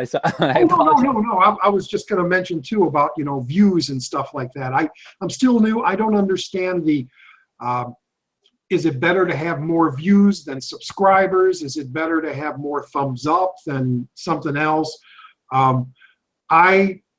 In my small little universe and in my little big videos, my little movies I post every so often, I'm just glad you guys are watching. Even I don't know if you're watching all of it. I know there's an area you can go on YouTube and see if people are watching like only the first 10 minutes or whatever, and then the average watch time. Yeah, I don't know where that is or what that is, and I really don't care, frankly. I mean, like I said, I think I said this at the beginning, maybe not in the pre-talk, but I'm just doing this because I'm enjoying doing it, and I enjoy talking, as you can tell. And after the first couple, I understood that there are people that enjoy what I'm doing, so I'm doing it more, and I'm just going to continue doing it. And if you don't like me, like I said, or if the sound is bad, or if you don't like me burping on screen or something weird like that, just put a little comment. Tell me. You don't have to thumbs down. It's like CB was saying, it's not really perturbing us or affecting us, because it's not causing any change or that. It's just that I see a 1 thumbs down, and we have no idea who did it or why they're doing it, or so we just move on. It's like, so what? All right. So I don't know. Anyway, should I wrap up?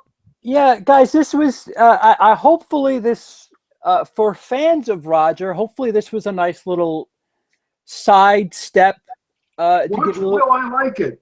Subscribe to Will. they're already here. This isn't about me. They're on my channel. This is I'm talking my people, because I'm going to hopefully share this to my people, and I want them to subscribe to you. Remember, I was talking, I don't know if this again was in there, but and Blu-ray Evan is one of these people like me that I was talking about. He goes everywhere and looks at these different universes of fandom, fans out there that don't know about the other people, the other movie fans. And he, like I said, I would go to some place that doesn't even know you, and there's Blu-ray Evan doing a little comment. You know, it's like, well, if he knows you, how does he know him? Well, you know, there's so many viewers out there, but we're not always going to make a comment to every single video. Sometimes we will, like Evan, but sometimes we're watching the content and we move on. We subscribe to you. Too. We subscribe to you guys for a reason. We are watching you, maybe not every single day, every hour, but we'll go back and catch up on those videos. Right. And I'm just saying thank you to those viewers that have stumbled across me or have been shared and people have told you about me. And you like my stories and you like my showing off my movies and my other little videos that I do. I just thank you guys. I really do. And CP, thank you so much for doing the interview. Like I said, look at this. Thank you, Blue Corner. Actually, the only reason he's here is because of you. He found this via 4K, liking the vid on Twitter, and he noticed Donstar in the title, so he's a fan of yours, and that's how he's here. Thank you, Blue Corner. Please subscribe. Blue Corner's a really good guy. He's pretty funny. He's a great guy. I watch his stuff. What was I going to say? CP, how did you guys like 4K and was this announced that you were going to do a live telecast, or how did these people just come into the chat? Well, apparently 4K found the channel via he saw that 4K Cinema liked the video on Twitter, and he noticed your name Donstar in the title, so he came to it. Okay. This is just like an app. I could tell you that. Oh wait, he just commented again. Already done. Thank you so much, Blue Corner. I think he was saying that he subscribed. After End Media, do you know who that is, Roger? No. He's a fairly big Blue tuber. He actually has released a series of Q&A videos about collecting and what people should do, what they would like to do if they want to double dip, this, that, the other. Okay. So we are subscribed to each other. Blu-ray Dan is somebody who's, I think we're subscribed to each other. Theo, I was just curious of how they, other than the one with Bluetooth Corner, how did they, like Blu-ray Evan, how did he know to come on and chat? Well, any subscriber of mine would see this as a current video, like I'm uploading a current video, and it'll have like a little red box and it says live. Okay. So there's that, but it appears as if like your name, hey Lee, oh shit, Drum Dums, Lee, I don't know if you're just getting here now. We're wrapping up. Roger, please. Roger has complimented us, Lee, on Horror Needs a Hero. I'm sorry, Roger. I'm going to ask you to reiterate your kind words because Lee is my partner. Oh yeah, no. I was just stressing that I love the Horror Needs a Hero video. I did watch the separate ones, and then I watched the extended one, and I actually posted it on my Facebook page. Although I haven't gotten any comments, hopefully people are watching it because I think I think you guys did a fantastic job. You covered all the bases really well. That is that shit. I don't know what I just did. Lee said something. The views are up there on Lee's channel. The views are up there.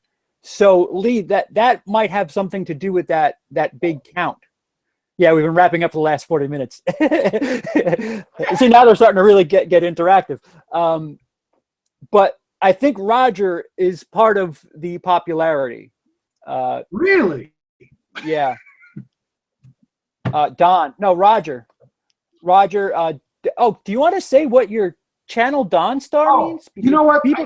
Don. I noticed that some viewers do write, "Hey Don," but my name isn't Don. It's Roger. Right. And I'm not hiding it, like, you know. But when I wanted to start doing these little videos, I was thinking of something like Channel D for my last name. My last name starts with D, so I was going to do Channel D, and I did a search, and someone else had a Channel D. Then it was like Channel RBD, and I was like, no, that didn't work. And then I was thinking other things, you know, and I came up with Channel Donstar. And if you look in my videos at the end, there's a copyright, which is just me throwing that out there. Mm-hmm. Copyright Roy B. Donstar. And back when I was a little kid, back early teens, maybe even single digits, there was I'll try to make this quick, CP. There was a magazine that we would get, a mail order magazine from the Johnson Smith Company. It was a novelty magazine. You can get T-shirt decals. You can get all like the fake vomit and dog crap tricks, you know, the hot pepper gum, or they had little science things, like there were little combustible engines you could buy, things like that. And I ordered a few things like sea monkeys and stuff when you were a little kid. And my name, I'm going to give it totally out here. My name is Roger. Middle initial is B as in boy. And my last name is Domian, or Domain. I would start getting my packages, and then I would get like the next month issue. And I would get two of them. One would be to me at my address. And then another one would come to my address under the name Roy B. Donstar. And I was like, who the fuck is this? What? Roy B. Donstar? Nobody lives here, Roy B. Donstar. And it wasn't until I got, this was happening throughout my 20s, and well, not my 20s, throughout my teens. And then I got the realization, you know, somewhere there was a misprint or I don't know if it was a computer thing that did it, but they took my name, Roger B. or Raj B. Domian, and they came up with Roy B. Donstar. And for some reason, that memory has always been in my head. So when I'm thinking of a channel name, I was like, what about Channel Donstar? That sounds kind of cool. And I can make this fictional producer called Roy, who's always over there talking to me. Don't break that allure. Oh, he is. He's right there. He tried popping in earlier. Not fictional. No. But anyway, so yeah, that's the origin. It was mainly because I didn't want my name. I didn't want some Blu-ray review or something. You know, I just wanted something different.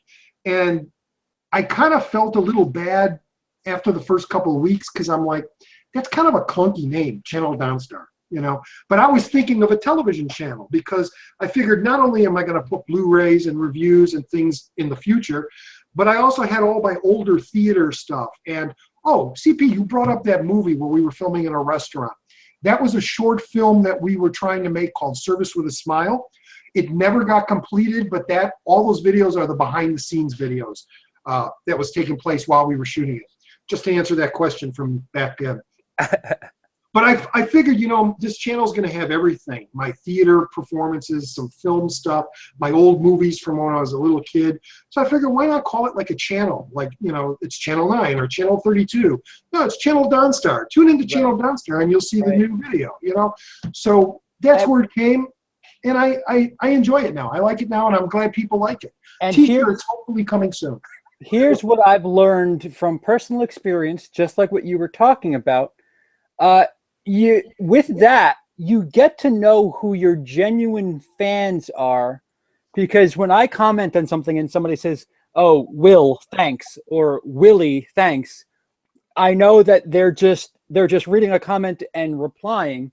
But when they say CP blah blah blah blah blah, I know they either know me, follow me, are a fan, whatever. But like, if you're just reading Will I Like It and you comment Will, blah, blah, blah, like that's not somebody who knows anything about me. And so I'm not, not to say anything about people who that was a genuine mistake. You see Donstar, you think maybe it was Donstar. And Lee, is this your first time? He says 1402 is the count. Wow. I don't know what you're doing. I do know one of my people sent that link to the subscriber, the person who wrote the book that you suggested, Lee.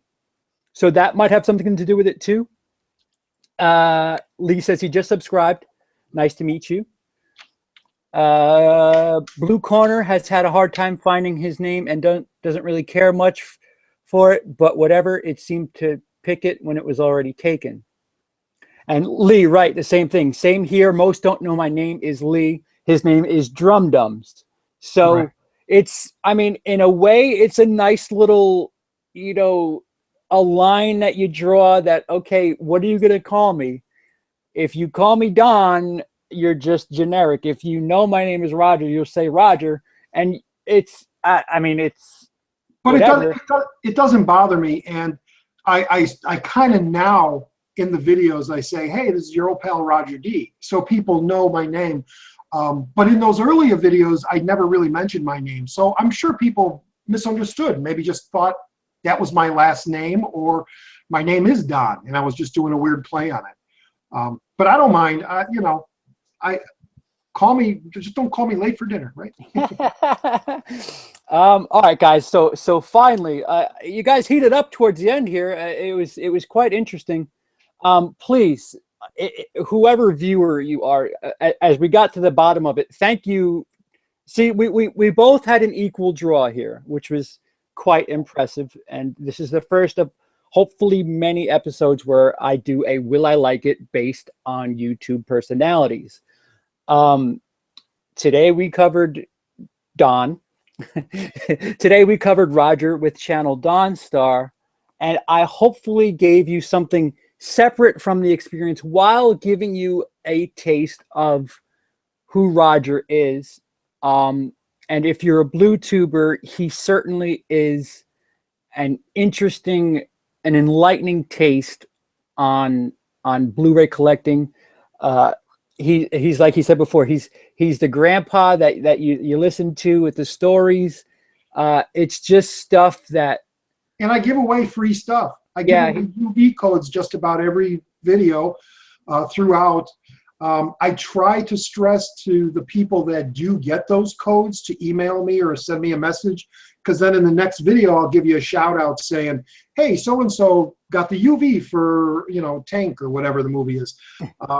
Also, I'm a collectible. I have a lot of old collectibles. Just last thing, CP, is I do a series of videos called What's in the Box, where I go through old boxes and dig out a lot of my, basically organize what I have in old boxes that I haven't gone through. And in a lot of those videos, I tend to just give away stuff. And they're like action figures, magazines, movies, posters, lobby cards. And all I ask is the shipping. All you got to do is watch the video, send me a message, say, hey, I'd like to have that. And I'll put it aside and you'll be getting it. So I'm very generous out there too. I don't have to do that, but it's, again, I'm not doing it because I want you to come into my channel, but I'm just doing it because I want to get rid of the shit, Yeah. And I want these collections, which are somewhat valuable, some not. I want them to go to a new home where someone else can enjoy it instead of me just leaving it in a box somewhere, Yeah. So, yeah. Anyway, I just want to say thanks, guys, for watching, and go back, CP. It's all yours. Yeah. So, it's people who like looking at collections, and that's a thing, because it's how I found Roger. People just like looking at Blu-ray collections, and, perhaps it's some sort of collector dick swinging or something, but Roger gives more than just showing you what he has. He gives you personal stories behind. Not so much reviews. That was one thing I didn't touch on, is that when I started doing these, and I think I stressed it in the first video, I didn't want to do reviews because everybody does reviews of movies. Right. And everybody knows the movies. Most movies everybody knows. So if I do come across something You'd be stupid to have a review channel. It would last forever. No, but if I ever come across something like that, a movie that I don't hear anybody talking about, that's usually when I'll go into like a little synopsis and tell you if you should get it or not. And you should, because they're good movies. But anyway, no, you can go back. I just wanted to say that I don't do reviews, but I do stories.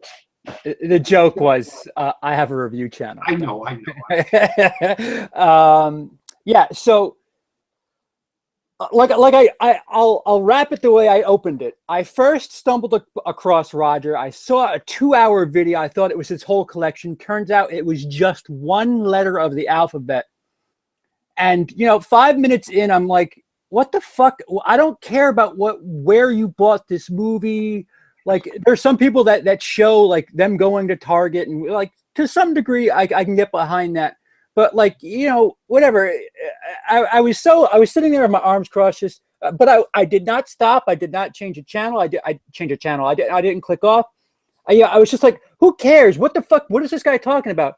But as the new stories come, it's, if you're a movie fan, even if you just, Roger is an experience. I'm telling you, if you want more than, even if you don't want more than just here's a Blu-ray case, Roger gives you so much more. I mean, we all know Halloween. Roger tells you what he was doing when he went to see it, or what type of process he went through to get the Blu-ray, or why he bought this copy instead of that copy. And I'm telling you, I went in as a skeptic, and one video, 10 minutes, I don't know how this is going to last 2 hours. This is bullshit. Hour and 45 minutes in, I was, holy shit, I need to subscribe. I got to check. Where's the rest? Wait, why are we only on F? Where's the rest? It was over the course of one night that I had at 8 p.m. By 2 a.m., I had only seen 4 of his videos, and I was thirsty. Wow. I'm telling you, granted, listen, nobody's for everybody, and I get that, and that's basically the idea of my channel. 99 people like something, but what about that one person? That's what I try to do with my channel. But go give Roger a taste. If you like shit, even if you don't like it, I'm telling you, I was a skeptic within 5 minutes. I was just like, I don't care what the fuck you're talking about with this. Who cares how you found the Blu-ray and whatever.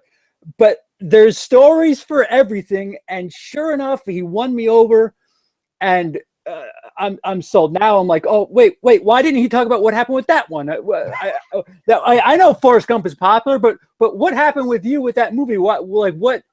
It's just he's an experience. As you see him now is what you get for these defending my collections. But he's giving you feature film length commentary on one letter of the alphabet, and it's, guys, I honestly I can't say enough. Will I like it? I can tell you, did I like it? And it's an absolute yes. His name is Roger. The channel is Channel Donstar. Please go subscribe. At the very least, you can just unclick it if I am wrong. But if you are into Blu-ray collectors, into any sort of film stories or stories about people that enjoy films, please check Roger out. Roger, please, last words. Thank you, CP. Thank you. I didn't know you marathon some of them. Oh, yeah. You know what? And to be honest, I have you on in the background sometimes. I'll throw you up where you can take it from the laptop and throw it on the TV, and I'll go cook. I'll go, clean, and you'll be telling me your stories. Sometimes I know what the cover of Heat looks like. I don't want people to stray from that, but I'd make a good podcast. Huh? It's a podcast with pictures. That's exactly what you said. I mean, it's unfair to say you don't need to see him. You do.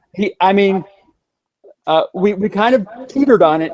Roger's producer is kind of a pain in the ass. He can't get the opening song straight.